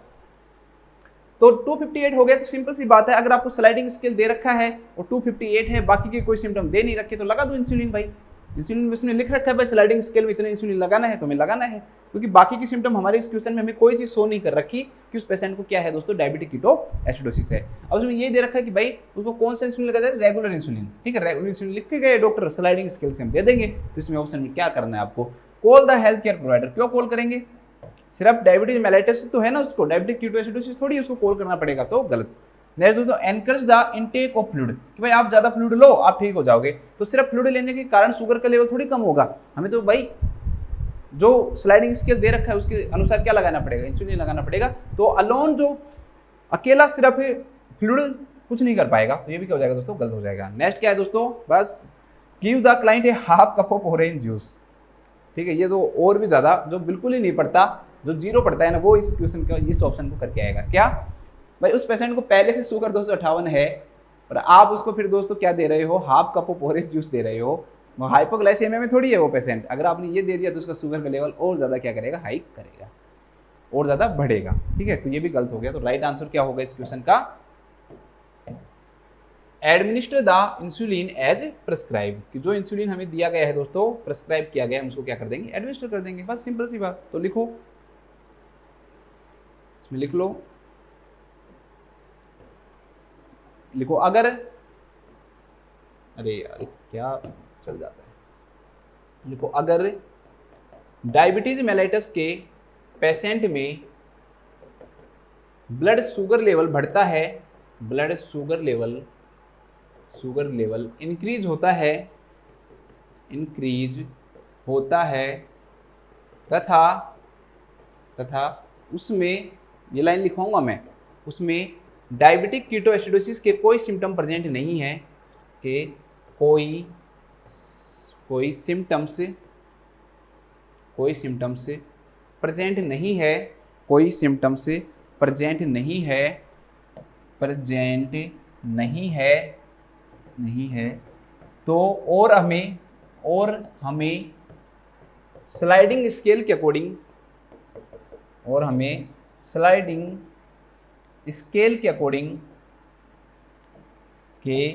अकॉर्डिंग, इंसुलिन देना बताया गया है, बताया गया है तो उस पेशेंट में हम स्लाइडिंग स्केल के द्वारा इंसुलिन लगा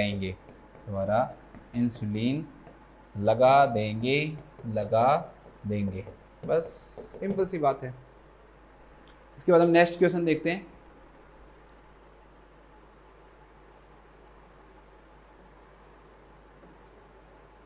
नेक्स्ट जो क्वेश्चन है दोस्तों हमारे सामने वो क्या है, बहुत अच्छा क्वेश्चन है ये, और इसमें मैं आपको काफ़ी सारी इंफॉर्मेशन देने वाला हूँ जो आपके काम आएगी। एक क्लाइंट विद डायबिटीज, एक डायबिटीज का क्लाइंट है, इज गिवन इंस्ट्रक्शन, जिसे इंस्ट्रक्शन दिए गए हैं about the food care. Diabetes का पेशेंट को फूड केयर के लिए क्या दिया गया दोस्तों, इंस्ट्रक्शन दिया गया है।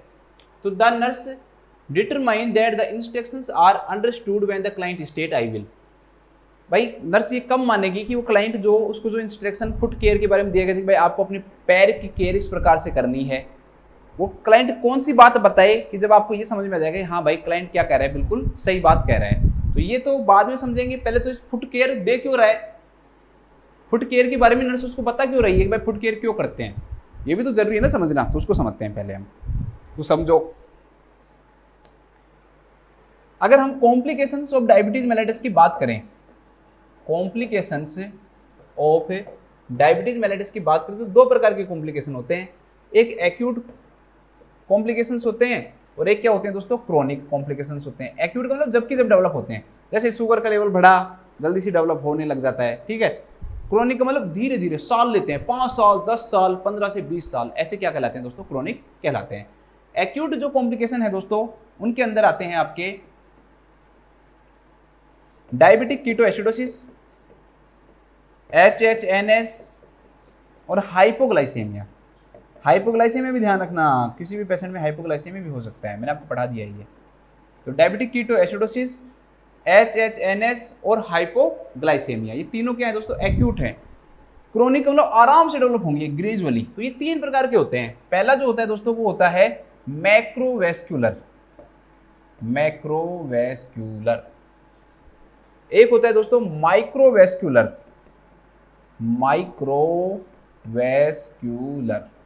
और तीसरा अदर लिख लो। तीसरे क्या लिख लो, अदर्स। अभी समझा दूंगा उनको अदर्स में क्यों डाला मैंने, ठीक है। तो ये तीनों तो हमने पढ़ लिए, इनको पढ़ने की जरूरत है ही नहीं। अब आ जाओ मैक्रोवेस्क्यूलर, माइक्रोवेस्क्यूलर, अदर्स पे।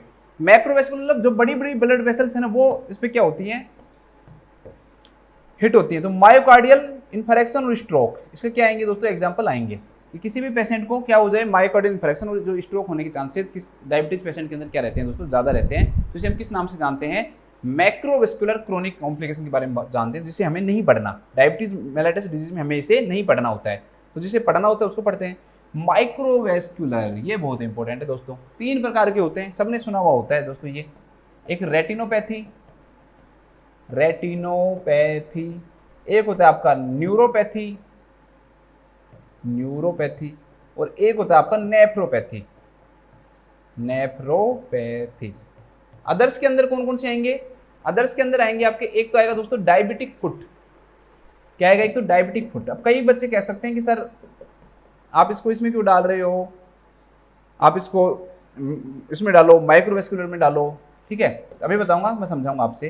तो डायबिटिक फुट अदर्स में आता है। इसके अलावा डर्मेटाइटिस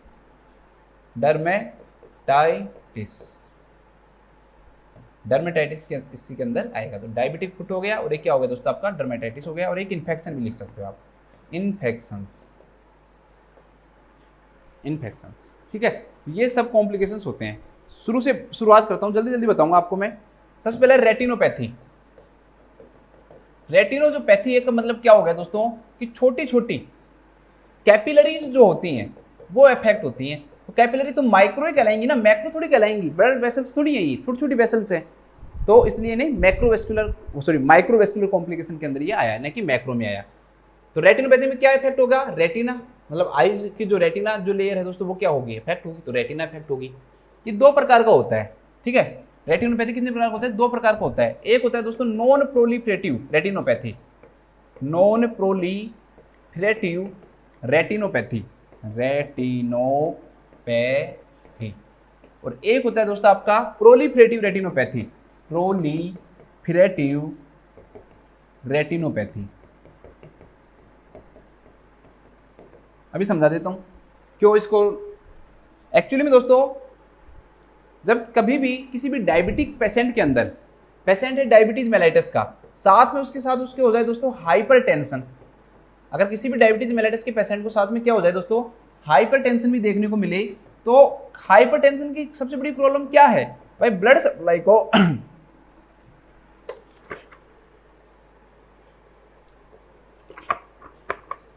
कम करता है, रोकता है, occlusion of the blood supply. Simple सी बात है।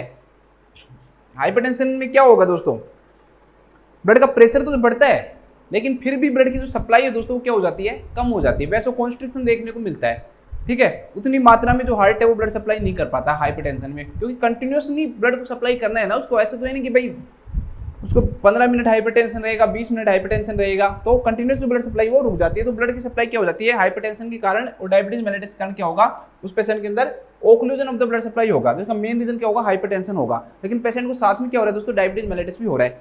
अब इस ओक्लूजन ऑफ ब्लड सप्लाई के कारण और डायबिटीज मेलाइटिस के कारण जो वेसल्स जो होती हैं वो थोड़ी वीक हो जाती हैं। ब्लड वेसल्स छोटी छोटी जो कैपिलरीज है वो क्या हो जाती हैं, वीक हो जाती हैं।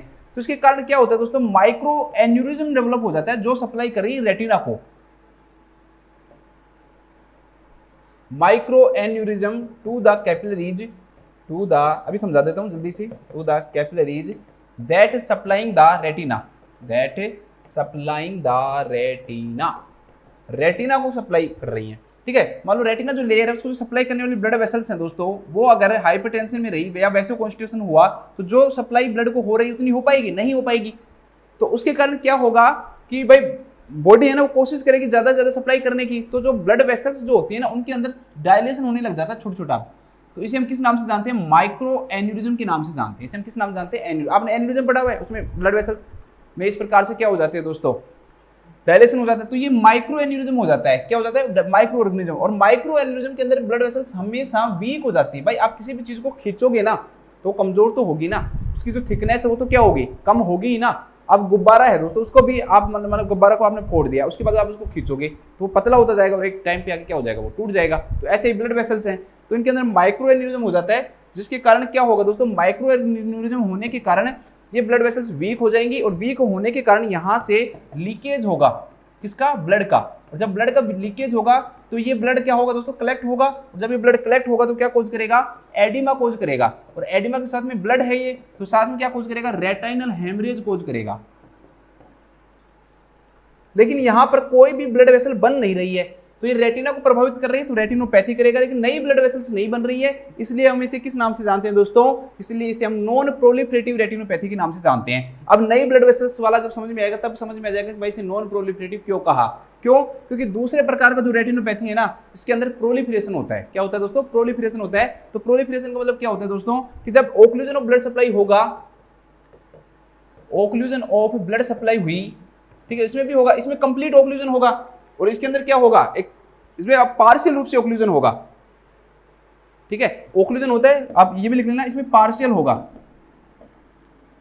अगर पार्शियल हो रहा है तो कौन से टाइप का होगा, नॉन प्रोलिफरेटिव होगा। और अगर पूरी तरह से ही ब्लड सप्लाई रुक गई, ओक्लूजन ऑफ ब्लड सप्लाई होगी कंप्लीट रूप से, अगर कंप्लीट रूप से हो गई ना दोस्तों, तो अब बॉडी तो कोशिश करेगी ना कि भाई ब्लड सप्लाई करवाऊं मैं, तो बॉडी क्या करेगी दोस्तों, नई नई ब्लड वेसल्स का क्या करना चाहेगी, फॉर्मेशन करना चाहेगी। और नई ब्लड वेसल्स बनना मतलब प्रोलिफरेशन होना, तो प्रोलिफरेशन होगा नई ब्लड वेसल्स का, छोटी छोटी कैपिलरीज का, तो प्रोलिफरेशन ऑफ न्यू कैपिलरीज।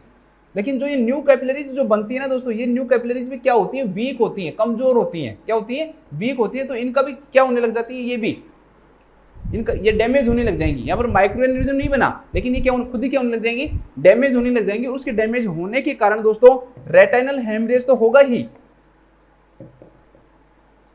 साथ में उस पेशेंट का जो रेटिना है, जब उसको बिल्कुल ब्लड सप्लाई रुक ही गई तो रेटिना अपनी जगह से क्या होने लग जाएगी, हटने लग जाएगी। इसे हम किस नाम से जानेंगे, रेटाइनल डिटैचमेंट के नाम से जानेंगे। तो साथ में उस पेशेंट के अंदर क्या देखने को मिलेगा, रेटाइनल डिटैचमेंट देखने को मिलेगा। उस पेशेंट के अंदर साथ में रेटाइनल डिटैचमेंट देखने को मिलेगा। नई ब्लड वेसल्स बनी है, इसलिए हम इसे किस नाम से जानेंगे दोस्तों, प्रोलिफरेटिव रेटिनोपैथी के नाम से जानेंगे। इसलिए हम इसे किस नाम से जानेंगे, प्रोलिफरेटिव रेटिनोपैथी के नाम से जानेंगे। चलो छोड़ो बात, नेक्स्ट दोस्तों अब ज़्यादा नहीं है, ठीक है। तो ब्रेन को सप्लाई करने वाली अगर नर्व को अफेक्ट होती है, ठीक है, अगर जो नर्व अगर अफेक्ट हो जाती है दोस्तों डायबिटीज मेलेटस के कारण, तो इसे हम किस नाम से जानते हैं? न्यूरोपैथी के नाम से। ध्यान रखना, मेनली सेंसरी जो नर्व होती है वो क्या होती हैं? डायबिटीज मेलेटस के कारण अफेक्ट होती है। बस इतना पढ़ लो, ज्यादा डिटेल में मत जाओ कि नर्व अफेक्ट होंगी, और मेनली कौन सी नर्व होंगी? सेंसरी नर्व होंगी। इसके बाद है नेफ्रोपैथी, तो जो नेफ्रॉन को जाने वाली जो कैपिलरीज हैं वो अफेक्ट होंगी, ठीक है। तो इसे हम किस नाम से जानेंगे? नेफ्रोपैथी के नाम से जानेंगे बस। तो किडनी अफेक्ट होती है, या नेफ्रॉन जो होती है, जो किडनी की स्ट्रक्चरल और फंक्शनल यूनिट होती है, वो अफेक्ट होती है, तो इसे हम किस नाम जानेंगे? नेफ्रोपैथी के नाम से जानेंगे। अब अदर्स में आ जाओ। अदर्स में क्या होगा दोस्तों कि उस पेशेंट को डायबिटिक फुट क्यों हुआ? डायबिटिक फुट इसलिए हुआ दोस्तों, उस पेशेंट को एक तो पहली चीज डायबिटीज है, एक उस पेशेंट को क्या है दोस्तों? पेरिफेरल आर्टरी डिजीज है।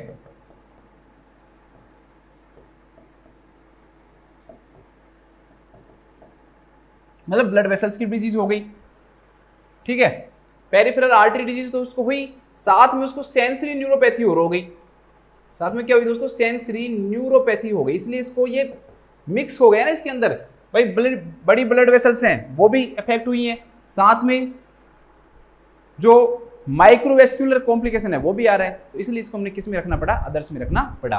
तो डायबिटिक फुट के अंदर क्या होगा? डायबिटीज मेलाइटिस भी रहेगा पेशेंट को, साथ में पेरिफेरल आर्टरी डिजीज रहेगी और सेंसरी न्यूरोपैथी रहेगी। पेरिफेरल आर्टरी डिजीज के कारण क्या होगा दोस्तों कि पेरिफेरल मतलब दूरस्थ जो क्षेत्र हैं, जो कि हार्ट से दूरस्थ क्षेत्र हैं दोस्तों, वो उनकी जो ब्लड सप्लाई वो क्या हो जाती है? कम हो जाती है। अब आप कहोगे कि सर तो हाथ में क्यों नहीं होती, पैर में क्यों होती है मेनली डायबिटिक फुट? हमने डायबिटिक हैंड तो नहीं सुना। तो दूरस्थ का मतलब ये है दोस्तों, हार्ट से अगर हम हाथ की दूरी देखें और पैर की अगर दूरी देखें ना, तो एक तो यहाँ पर हाथ में ग्रेविटी का यूज भी ज़्यादा होता है, पैर से नीचे से ब्लड सप्लाई करना और फिर वापस से ब्लड को वापस उठाना, तो थोड़ी सी ये क्या होती है? प्रॉब्लम होती है। और हार्ट से पैरों की जो दूरी है, जो फुट तक की जो दूरी है वो क्या होती है? ज़्यादा होती है, ठीक है। ये माना जाता है, इसका कोई ऐसा प्रूफ नहीं है कि ऐसा होता है, लेकिन ऐसा माना जाता है कि भाई इसलिए ये पैर को ज़्यादा अफेक्ट करती हैं, ठीक है। तो पेरिफेरल आर्टरी डिजीज हो गई। साथ में सेंसरी न्यूरोपैथी का क्या मतलब हुआ? सेंसरी न्यूरोपैथी का मतलब ये है दोस्तों कि मैं बिल्कुल ठीक हूँ, मैं चल रहा हूँ, मतलब मैं डायबिटीज मेलाइटिस है, मैं चल रहा हूँ और चलते चलते मुझे पत्थर की चोट लग गई। अब चोट लगते ही दोस्तों मेरे को क्या हो रखा है? कॉम्प्लिकेशन हो रहा है डायबिटीज मेलाइटिस का। कौन सा? Sensory neuropathy. कौन सा हो रखा है? सेंसरी न्यूरोपैथी पहले से हो रखा है। साथ में मेरी ब्लड सप्लाई पहले से कम थी। अब क्या हुआ? पैर की जैसे चोट लगी, चोट लगते ही मुझे पता ही नहीं चलेगा। क्यों?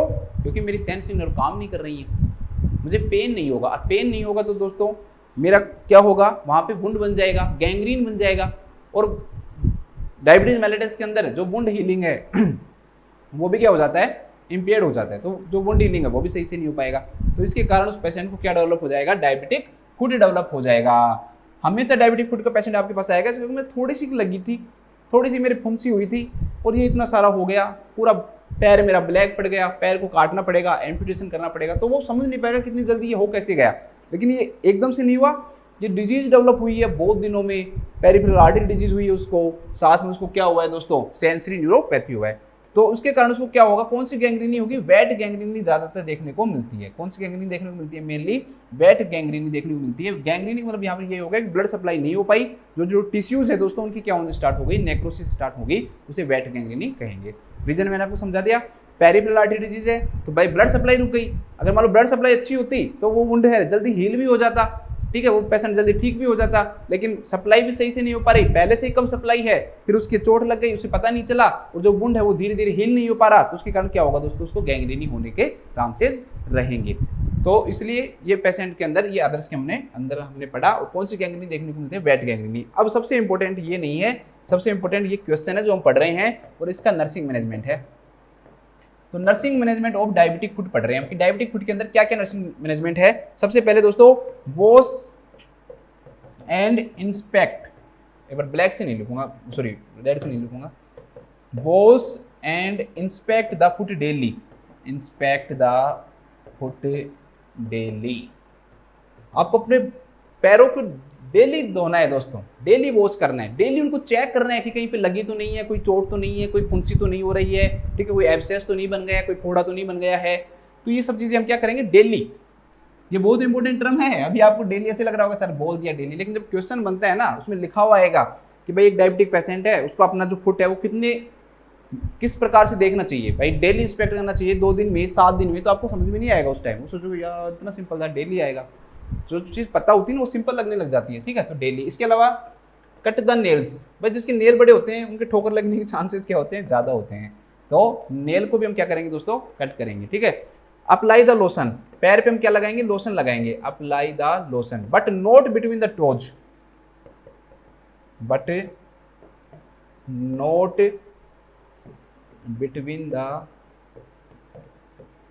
पैरों के बीच में नहीं लगाएंगे, वहां पर इन्फेक्शन होने के चांसेस क्या हो जाते हैं, बढ़ जाते हैं।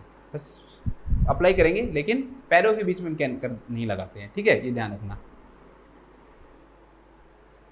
इसके अलावा हम उसको इंस्पेक्ट करेंगे, इंस्पेक्ट में आप लिख लो भाई किसी भी प्रकार का कोई क्रैक तो नहीं बना हुआ है, ठीक है, ये सब चीज़ें चेक करेंगे।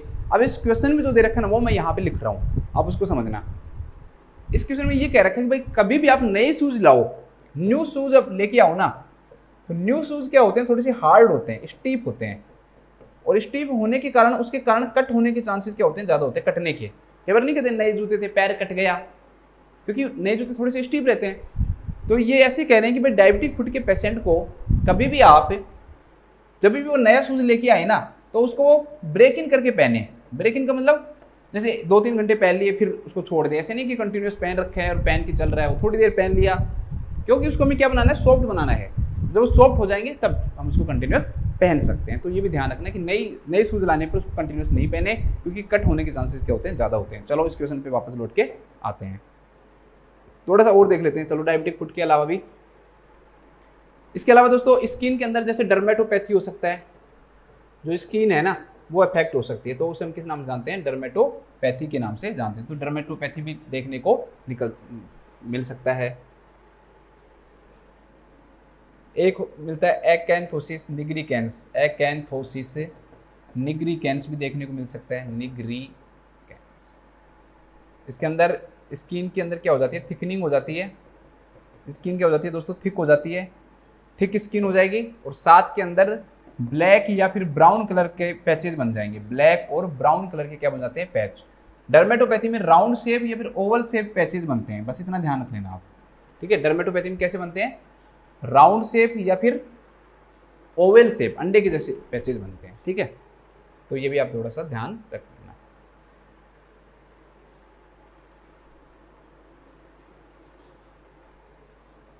एक और होता है, लिखना चाहो तो लिख लो, नेक्रोबायोसिस, लिपोइडिका, डायबिटिकोरम,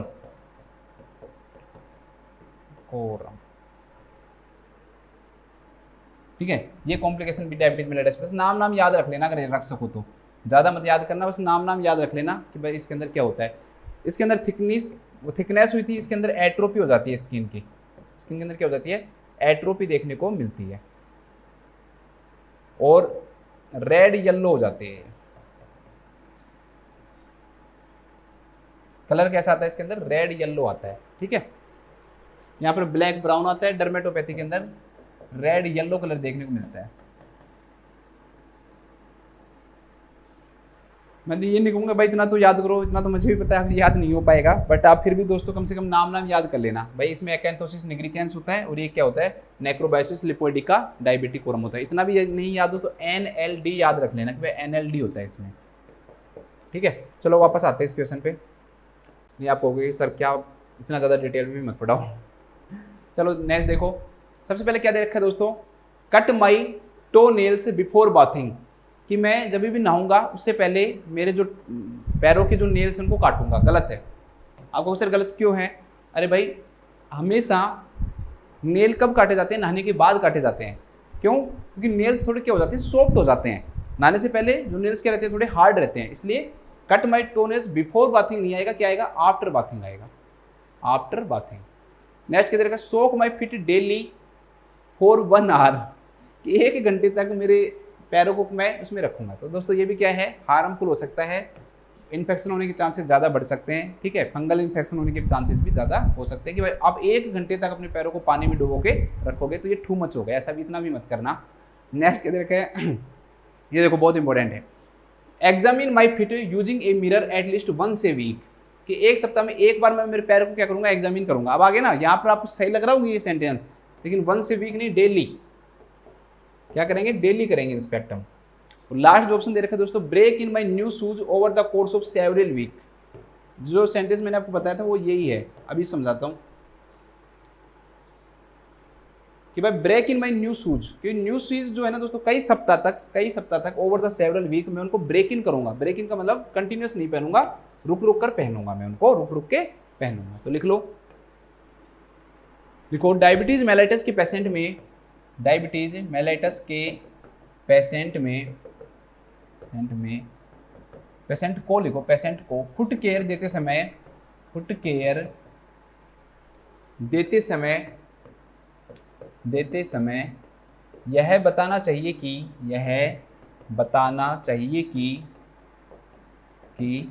न्यू शूज स्टीप होने के कारण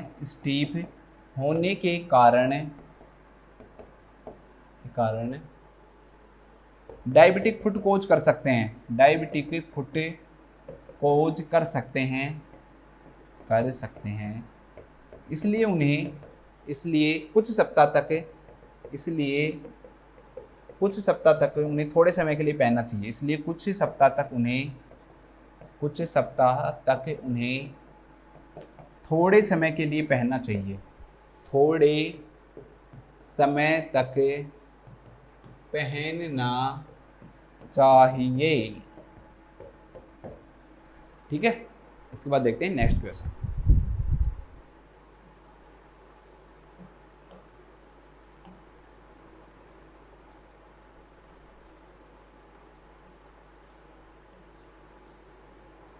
नेक्स्ट क्वेश्चन हमारे सामने क्या है दोस्तों कि द नर्स आइडेंटिफाई करती है कि that the dietary teaching provided for a client with diabetes is understood when the client state my diet. ठीक है, आप डाइटरी टीचिंग दे रहे हो एक डायबिटीज के पेशेंट को, अब कब मानोगे कि जो क्लाइंट है वो ये समझ चुका है कि उसकी डाइट कैसी होनी चाहिए। माय डाइट, वहाँ से सेंटेंस स्टार्ट कर रहा है पेशेंट की मेरी डाइट ऐसी होनी चाहिए। तो थोड़ा सा मैं इसके बारे में आपको समझाना चाहता हूँ। जो डायबिटीज मेलाइटस के अंदर हम जो डाइट देते हैं उसे हम मेडिकल न्यूट्रिशनल थेरेपी के नाम से जानते हैं, मेडिकल न्यूट्रिशनल थेरेपी, MNT बोलते हैं। ठीक है, ध्यान रखना ये भी, डायबिटीज मेलाइटस के अंदर जो डाइट देते हैं उस पेशेंट को हम क्या बोलते हैं, उसे हम MNT के नाम से जानते हैं। तो हम उसे क्या क्या देंगे, कार्बोहाइड्रेट देंगे, प्रोटीन देंगे, फैट देंगे, इसके अलावा डाइटरी फाइबर्स देंगे, डाइटरी फाइबर्स। कार्बोहाइड्रेट लगभग 50 से 60% ही दिया जाता है, ऐसे नहीं देते, ऐसा नहीं होता है नहीं देते, देते हैं भाई।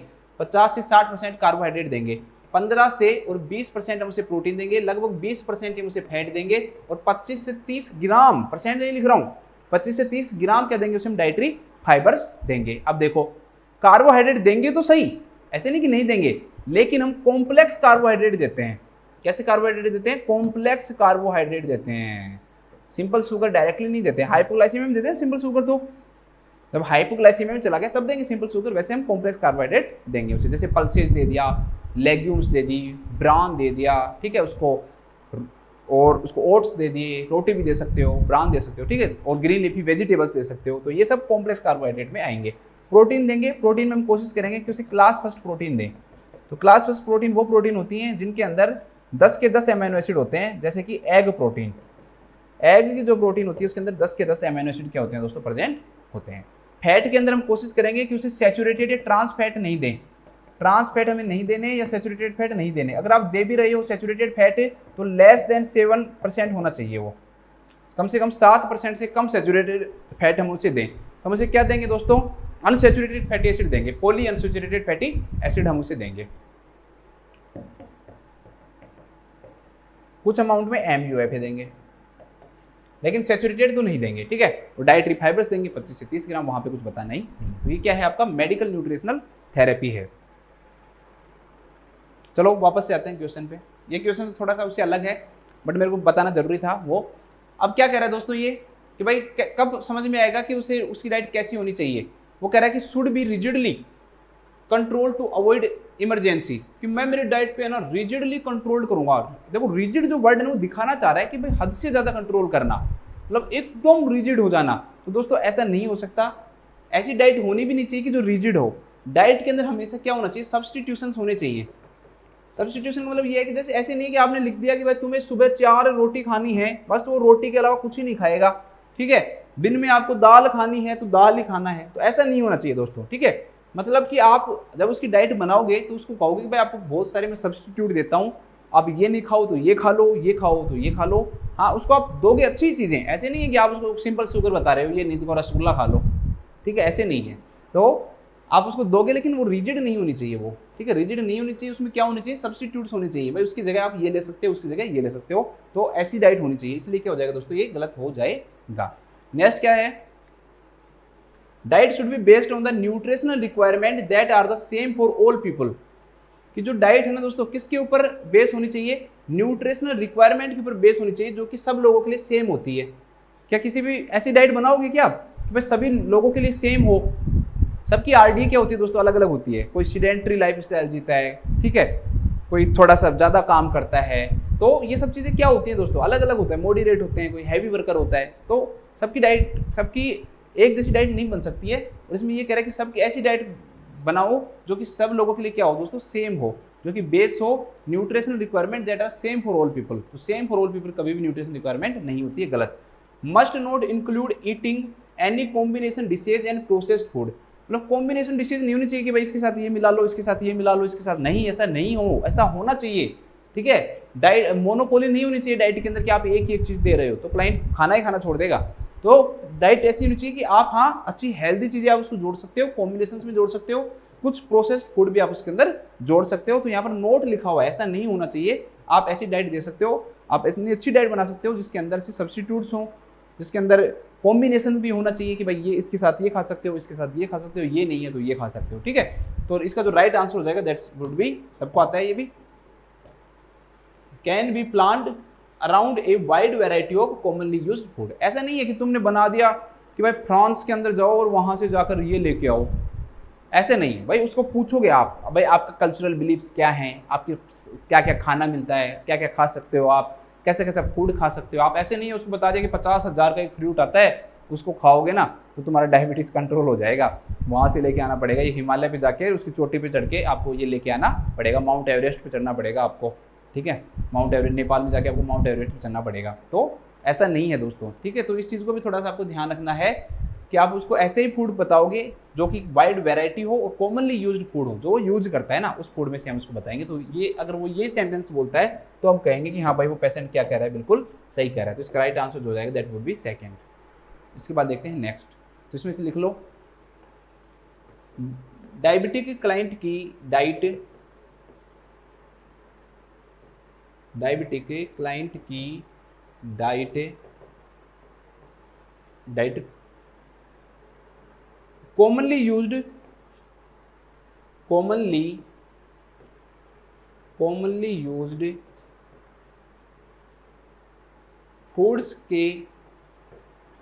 फूड्स में से बनाई जानी चाहिए। बस इतना से लिख लो, एक ही लाइन लिखाऊंगा, बनाई जानी चाहिए। कॉमनली जो फूड्स यूज होते हैं ना उसी में से बनाएंगे, ऐसे नहीं है कि आपने कुछ ही लिख दिया कि भाई ऐसे है। अब इस आज की क्लास का सबसे बेस्ट क्वेश्चन है ये, सबसे बेस्ट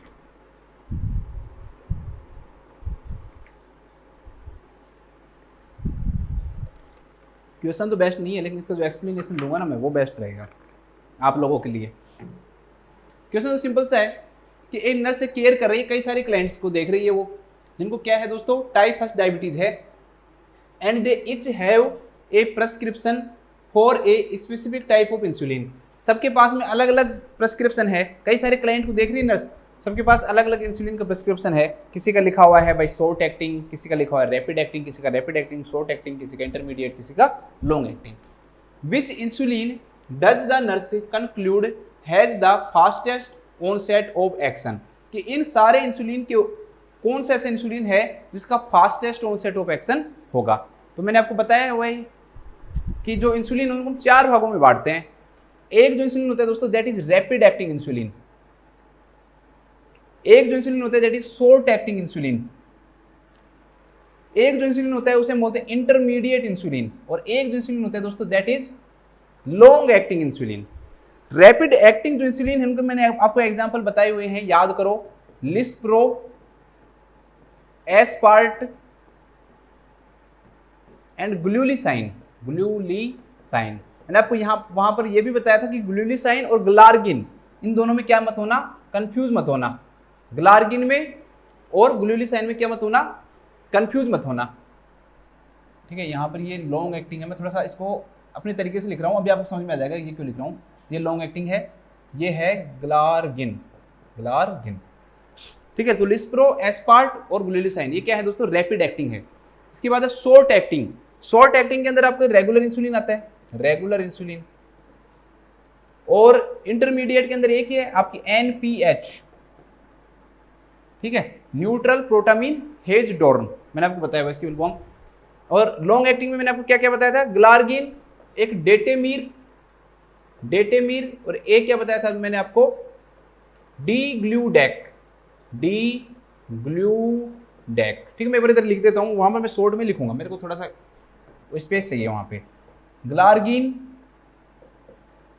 डेटेमीर और डीग्लूडेक।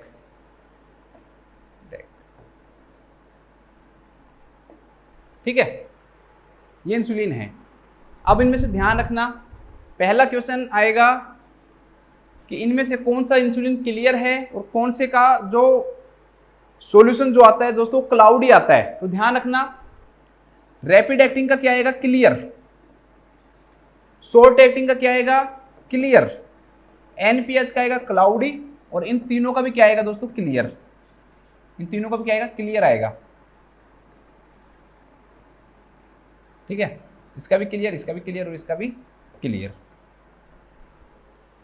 अब मैं आपको किस प्रकार से पढ़ाऊंगा, मैं ऐसे पढ़ाऊंगा आपको कि हर चीज बताऊंगा, भाई ड्यूरेशन क्या होता है, ऑनसेट क्या होता है, पीक कितना होता है। ठीक है, तो आपको ये समझना है कि इनका मैं एक ही बताऊंगा, अलग अलग नहीं।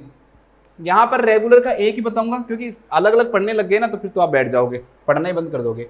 और इन तीनों को मैं आपको अलग अलग बताऊंगा। ठीक है, ये सारे जो डाटा हैं आपको हर बुक में अलग अलग मिलेंगे, लेकिन मैंने पूरी मेडिसिन की सबसे बेस्ट जो बुक है दोस्तों, हरिसन की जो मेडिकल की जो बुक आती है, हरिसन प्रिंसिपल के नाम से, उस बुक से लिया है। इससे बेस्ट कोई बुक नहीं है मेडिसिन की, मैं आपको सच बता रहा हूँ, वहाँ से मैंने डाटा लिए हैं। अब हम बात करते हैं, सबसे पहले हम बात करेंगे दोस्तों ड्यूरेशन की। सबसे पहले हम बात करेंगे ड्यूरेशन की, फिर हम पढ़ेंगे ऑनसेट, और फिर मैं आपको पढ़ाऊंगा पीक लेवल। ड्यूरेशन का मतलब ये होता है दोस्तों कि उसने काम करने स्टार्ट करने से लेकर और खत्म होने तक कितनी देर काम किया। ऑनसेट का मतलब उसने अपना काम करना स्टार्ट कब किया, और पीक का मतलब दोस्तों वो अपने पीक लेवल के ऊपर, मतलब सबसे ज्यादा मैक्सिमम काम उसने कब किया, तो उसे हम पीक लेवल बोलेंगे। तो इसका ध्यान रखना। सबसे पहले ड्यूरेशन, तो रैपिड एक्टिंग जो होती है दोस्तों, उसका जो ड्यूरेशन जो होता है, उसका कितना ड्यूरेशन होता है, रैपिड एक्टिंग का जो ड्यूरेशन होता है वो कितना होता है, वो होता है 4 आवर। इसका जो ड्यूरेशन होता है तो 4 घंटे से लगभग 8 घंटे तक काम करती है ये। ठीक है, ये लगभग 10 घंटे से लेकर और 16 घंटे तक काम करती है। ग्लार्गिन 24 घंटे तक काम करती है, डेटेमीर भी 24 घंटे तक काम करती है, और डीग्लूडेक जो है दोस्तों वो 42 घंटे काम करती है। कितने घंटे काम करती है, 42 घंटे तक काम करती है। अब आपसे मैं पूछूं कि इनमें से अल्ट्रा एक्टिंग इंसुलिन कौन सी है, अल्ट्रा एक्टिंग या सबसे ज्यादा लॉन्ग एक्टिंग इंसुलिन कौन सी है, तो आप इसका आंसर क्या दोगे दोस्तों, डीग्लूडेक। डीग्लूडेक सोचो सीधा 42 घंटे तक काम कर रही है दोस्तों, 42 घंटे तक। तो ये जो इंसुलिन होगी इसे हम अल्ट्रा लॉन्ग एक्टिंग इंसुलिन या अल्ट्रा एक्टिंग इंसुलिन के नाम से भी जानते हैं। क्यों, क्योंकि इसका जो ड्यूरेशन है वो सबसे ज्यादा है, 42 घंटे तक का ड्यूरेशन है इसका। ठीक है, तो वो भी आपको क्या रखना है दोस्तों, याद रखना है। अब आ जाओ ऑनसेट पे।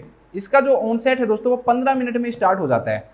ठीक है, इसका जो ऑनसेट है वो 30 मिनट में स्टार्ट होगा। तो 15 मिनट 30 मिनट, कोई जोर नहीं है याद करने में। इधर आ जाओ, 2:24 है, यहाँ भी 2:24 लिख लो, ये 24 और ये 24।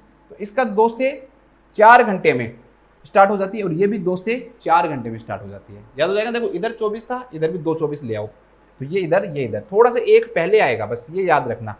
ठीक है, ये 1 से 4 घंटे और ये 1 से 9 घंटे। तो आपको देखो याद नहीं होना कोई चीज़, तो उसके कई तरीके होते हैं। एक तो आप उसको अपनी दीवार पर चिपका लो, डेली एक बार पढ़ लो, सुबह शाम एक बार, एक टाइम में पढ़ लो तो बहुत है। या फिर आप उसको जैसे अपने मोबाइल नंबर याद रखते हो ना, आजकल तो लोगों ने छोड़ दिए, जब से भाई मोबाइल रखते हैं तो याद नहीं रखते, सोते सेव है क्या याद करेंगे।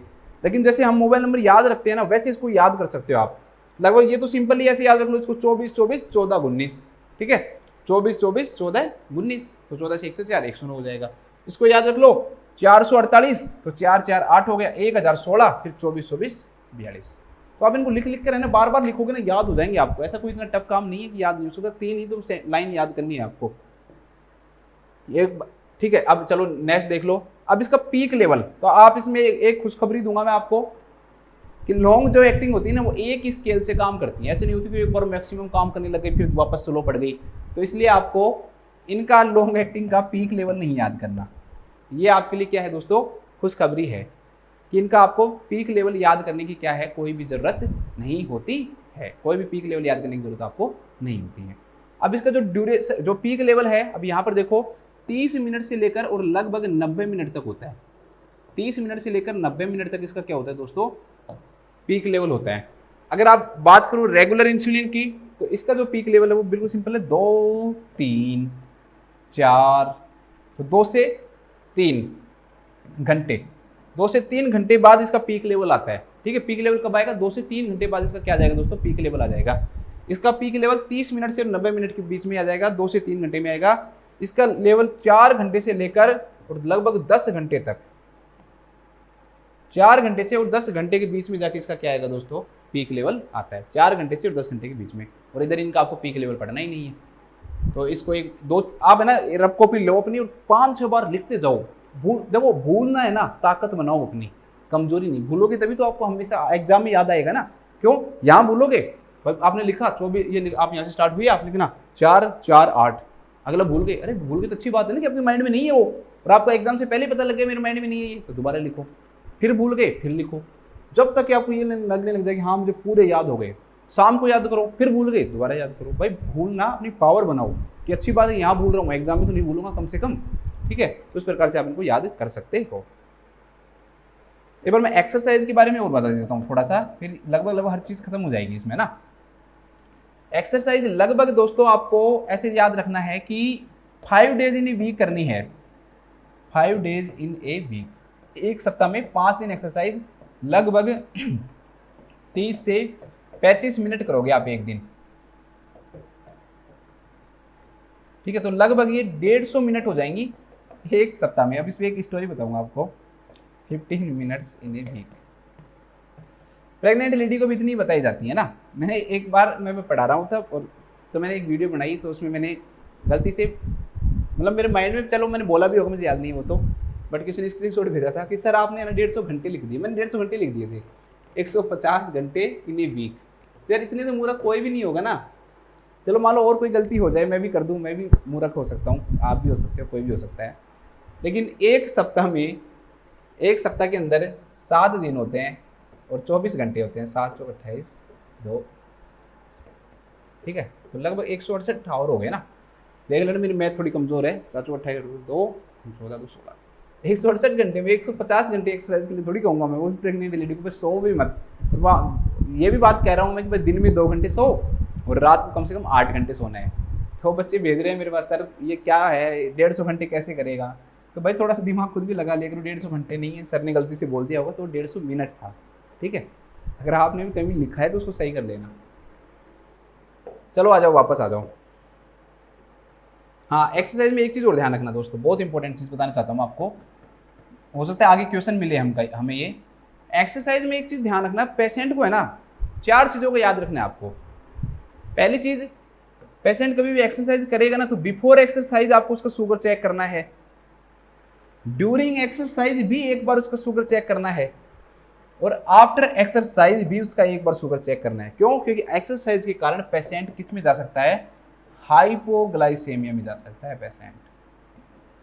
और चौथी चीज क्या याद रखनी है कि भाई अभी जो मैंने आपको बताया कि इंसुलिन का जो पीक लेवल जब आता है ना, तो ऐसा नहीं है कि आपने इंसुलिन ले रखा है और उसका जो पीक लेवल आया उसी दौरान आपने क्या कर दी, एक्सरसाइज स्टार्ट कर दी। तो पीक लेवल के दौरान कभी भी एक्सरसाइज स्टार्ट नहीं करनी चाहिए। ठीक है, ऐसे नहीं कि यहाँ पर पीक लेवल आया, मान लो कि आपको पता है कि इसका पीक लेवल 2 से 3 घंटे में आ रहा है, तो आपने 2 से 3 घंटे पहले आपने इंसुलिन लगाई और उसके जब उसका पीक लेवल आने वाला हुआ तभी आप एक्सरसाइज करना स्टार्ट कर दिए, तो ऐसा नहीं करना चाहिए। वहाँ पर भी पेशेंट की हाइपोग्लाइसीमिया में जाने के क्या हो जाते हैं दोस्तों, चांसेस हो जाते हैं। चलो अब वापस अपने क्वेश्चन पे आ जाओ। बिल्कुल सिंपल क्वेश्चन है कि भाई सबसे फास्टेस्ट ऑनसेट किसका होगा दोस्तों, लिस्प्रो का होगा, एस्पार्ट का होगा और किसका होगा, ग्लूलिसाइन का होगा। बस सिंपल है। ग्लार्गिन, अरे भाई लॉन्गेस्ट एक्टिंग है ये तो, ठीक है। ग्लार्गिन तो एनपीएच इंटरमीडिएट है और ये शॉर्ट एक्टिंग है। तो सारी चीजें सिंपल है ये तो लिख लो बस एक लाइन लिखो, लिस्प्रो एक सबसे fastest acting, lispro rapid acting insulin है, बस इतना लिख लो, रैपिड एक्टिंग इंसुलिन है। सबसे फास्टेस्ट में इसलिए नहीं लिखवाया क्योंकि और बाकी भी तो है ना, एस्पार्ट भी है, फिर ग्लूलिसाइन है, फिर वहाँ पर भी आपको कंफ्यूजन हो जाएगा। अब इसको याद कर लोगे भाई लिस्प्रो है, फिर आपको कोई पूछेगा ना कि एस्पार्ट है क्या, आप कहोगे नहीं लिस्प्रो है, सर ने लिखा है, जबकि मैंने तो क्वेश्चन के अकॉर्डिंग लिखवा रहा था मैं आपको। तो ध्यान रखना, बस इतना याद रखना कि रैपिड एक्टिंग इंसुलिन है ये। बस अब हमारी क्लास खत्म होने वाली है। लास्ट क्वेश्चन है, ज़्यादा बड़ा भी नहीं है, बिल्कुल सिंपल क्वेश्चन है, इसके बाद हमारी क्लास खत्म हो जाएगी आज की। क्वेश्चन क्या है कि एक क्लाइंट विद डायबिटीज स्टेट्स, एक क्लाइंट है दोस्तों जिसको डायबिटीज है और वो क्या कहता है, I can not eat big meals, ठीक है, कि मैं ना ऐसे नहीं कर सकता कि मैं एक साथ ही भाई खाना खा लूँ। बिग मील्स का मतलब ये नहीं है कि भाई इतना बड़ा खाना वो हाथी को खा जाएगा। बिग मील्स का मतलब क्या कि भाई कई आदमी ऐसे होते हैं कि दिन में 2 बार ही खाना खाते हैं, तो वो एक साथ ही पूरा खाना खा लेते हैं, तो उसको क्या कहना चाहता है वो बिग मील। वो कह रहा है कि मेरे से ना बिग मील्स नहीं खाए जाते। I prefer to snack throughout the day, कि मैं तो पूरे दिन ही है ना, पूरे दिन ही खाता रहता हूँ, थोड़ा थोड़ा थोड़ा थोड़ा थोड़ा थोड़ा पूरे दिन ही खाता रहता हूँ। What information should the nurse include in response to the client's statement, कि इस क्लाइंट के स्टेटमेंट में नर्स को कौन सी इंफॉर्मेशन क्या करनी चाहिए दोस्तों, इंक्लूड करनी चाहिए, ठीक है, कि कौन सी इंफॉर्मेशन इंक्लूड करनी चाहिए। दूसरा जो ऑप्शन दे रखा है कि salt and sugar restriction is the main concern, वो कह रही कोई दिक्कत नहीं है तो आप खा लो, लेकिन सोल्ट और शुगर है ना उन दोनों को क्या करो, आप रेस्ट्रिक्ट करो। तो क्या डायबिटीज मेलिटस में कहाँ पर सोल्ट को रेस्ट्रिक्ट करने की बात आ गई, भाई आप शुगर को रेस्ट्रिक्ट कर सकते हो, ठीक है, लेकिन सोल्ट को तो रेस्ट्रिक्ट नहीं करोगे ना आप, ठीक है। तो शुगर को आप हम मानते हैं कि शुगर का मतलब सिंपल शुगर हो गई, ठीक है, तो वो हम नहीं देते, हम कॉम्प्लेक्स कार्बोहाइड्रेट देते हैं, लेकिन जो सोल्ट है दोस्तों उसको रेस्ट्रिक्ट नहीं कर सकते, तो ये गलत हो गया। Small frequent meals are better for digestion, तो डायबिटीज मेलिटस के पेशेंट में हमने कहीं पढ़ा कि भाई उसको डाइजेशन की प्रॉब्लम है, नहीं ना, तो स्मॉल फ्रीक्वेंट देने से क्या फर्क पड़ेगा, उसकी डाइजेशन से हमें क्या लेना देना। तो डाइजेशन का यहाँ पर कोई लेना देना नहीं है, क्योंकि पेशेंट का कंसर्न डाइजेशन नहीं है, यहाँ पे ग्लूकोज है। अगर आप वो ज़्यादा बार बार लेगा ना स्मॉल फ्रीक्वेंट मील्स, तो उसके ग्लूकोज के लेवल बढ़ने के चांसेस क्या हो जाते हैं, और ज़्यादा हो जाते हैं, इसलिए ये ऑप्शन भी गलत हो गया। लास्ट ऑप्शन क्या है कि large meals can contribute to a weight problem, तो भाई लार्ज मील अगर आप खाओगे तो आपको वेट की क्या हो सकती है, प्रॉब्लम हो सकती है। भाई लार्ज मील खाने से वेट की प्रॉब्लम नहीं है। आप कहोगे सर कैसी बातें कर रहे हो, गलत बात कर रहे हो आप, तो हम नहीं मानेंगे, ये थोड़ी है, लार्ज मील तो करेगा सर, अगर ज़्यादा खाएगा तो। अरे एक बात बताओ, कोई पर्सन मान लो 2 बार खा रहा है एक दिन में, या 1 बार ही खा रहा है लार्ज मील, केवल 2 बार भी मान लो, लेकिन उसके अंदर कैलोरी कितनी है वो भी तो डिपेंड करता है ना। हो सकता है कि भाई वो फूड जो है, वो जो फूड खा रहा है दोस्तों वो है बड़ा, मतलब उसके अंदर बड़ी चीज़ें हैं मान लो, लेकिन उनकी जो कैलोरी जो रिक्वायरमेंट, जो कैलोरी जो उनके अंदर रिक्वायरमेंट नहीं, जो उनके अंदर जो कैलोरी है वो बहुत क्या है, कम है, तो बस फिर उससे क्या फर्क पड़ेगा। तो लार्ज मील का होना ये मतलब नहीं दर्शाता कि उस पेशेंट को कैलोरी ज़्यादा जा रही है दोस्तों, इसलिए ये क्या है, गलत है कि भाई ज़्यादा लार्ज मील होगा तो ज़्यादा कैलोरी होगी, और ज़्यादा कैलोरी होगी तो वेट प्रॉब्लम होगा, नहीं, ऐसा नहीं है। लार्ज मील ये शो नहीं कर पा रहा है कि भाई उस लार्ज मील के अंदर कैलोरी भी ज़्यादा है, ठीक है। कई लोग कहते हैं हम इतना खाते हैं, इतनी कैलोरी लेते हैं, लेकिन लार्ज मील खाते हैं तो उसका मतलब ये नहीं कि अच्छी कैलोरी ले रहे हैं वो, क्योंकि कई ऐसे फूड हैं जिनमें कैलोरी क्या होती है, कम होती है। तो लार्ज मील के कारण वेट प्रॉब्लम नहीं बता सकते हैं हम, जब तक हमें कैलोरी का नहीं पता हो कि उस फूड के अंदर कैलोरी कितनी है, तो ये भी क्या हो जाएगा, गलत ऑप्शन हो जाएगा। तो जो राइट आंसर हमारा जाएगा that would be regulated food intake is basic to control. Restricted नहीं लिखा हुआ है यहाँ पे, ठीक है। जो एक क्वेश्चन हो रहा था ना, वहां पर उन्होंने बिल्कुल उसको क्या कर दिया, रिजिड कर दिया, रिजिड फूड कर दिया, रिजिड नहीं लिखा हुआ, यहाँ पे क्या लिखा है, रेगुलेटेड। भाई आपको रेगुलेटेड फूड लेना है तो ही आपकी शुगर क्या रहेगी दोस्तों, कंट्रोल रहेगी। तो रेगुलेटेड फूड का मतलब जो हमने मेडिकल न्यूट्रिशनल थेरेपी के अंदर बताया था ना, उस प्रकार से जो हमने रेगुलेशन किया है उसमें से, और फिर जो फूड उठाएंगे वो कॉमनली यूज फूड उठाएंगे, जो क्लाइंट खुद खाना खाता है, उसके आसपास मिलता है, वो सब चीज़ें सस्ती हैं, ठीक है, जिस हिसाब से जो क्लाइंट का इकोनॉमिक स्टेटस है उसके अकॉर्डिंग है। इसलिए इसका राइट आंसर हो जाएगा क्या, फर्स्ट। इसे इसमें लिखा दिया था ना मैंने, हाँ ठीक है। तो लिख लो इसमें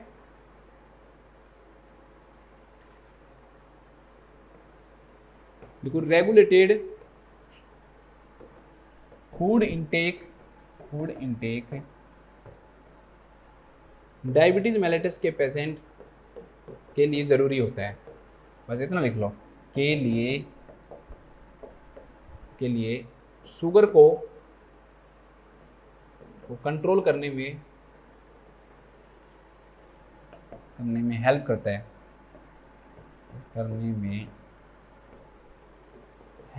है, तो चलो वापस से रिवाइज करो। पहला क्वेश्चन इसी को ले लेते हैं, क्यों वापस बैक आए। ठीक है, तो रेगुलेटेड फूड इनटेक क्या है दोस्तों, बेसिक टू कंट्रोल है, ये आपको याद रखना है। वापस आ जाओ नेक्स्ट।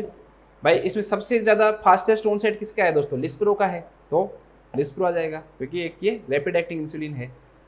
नेक्स्ट क्या है, नेक्स्ट इसके अंदर क्या दे रखा है दोस्तों कि भाई फूड जो भी चूज करो वो कॉमनली यूज्ड फूड में से आपको चूज करना है, वहाँ से अपन प्लान बना सकते हैं, कोई प्रॉब्लम नहीं है।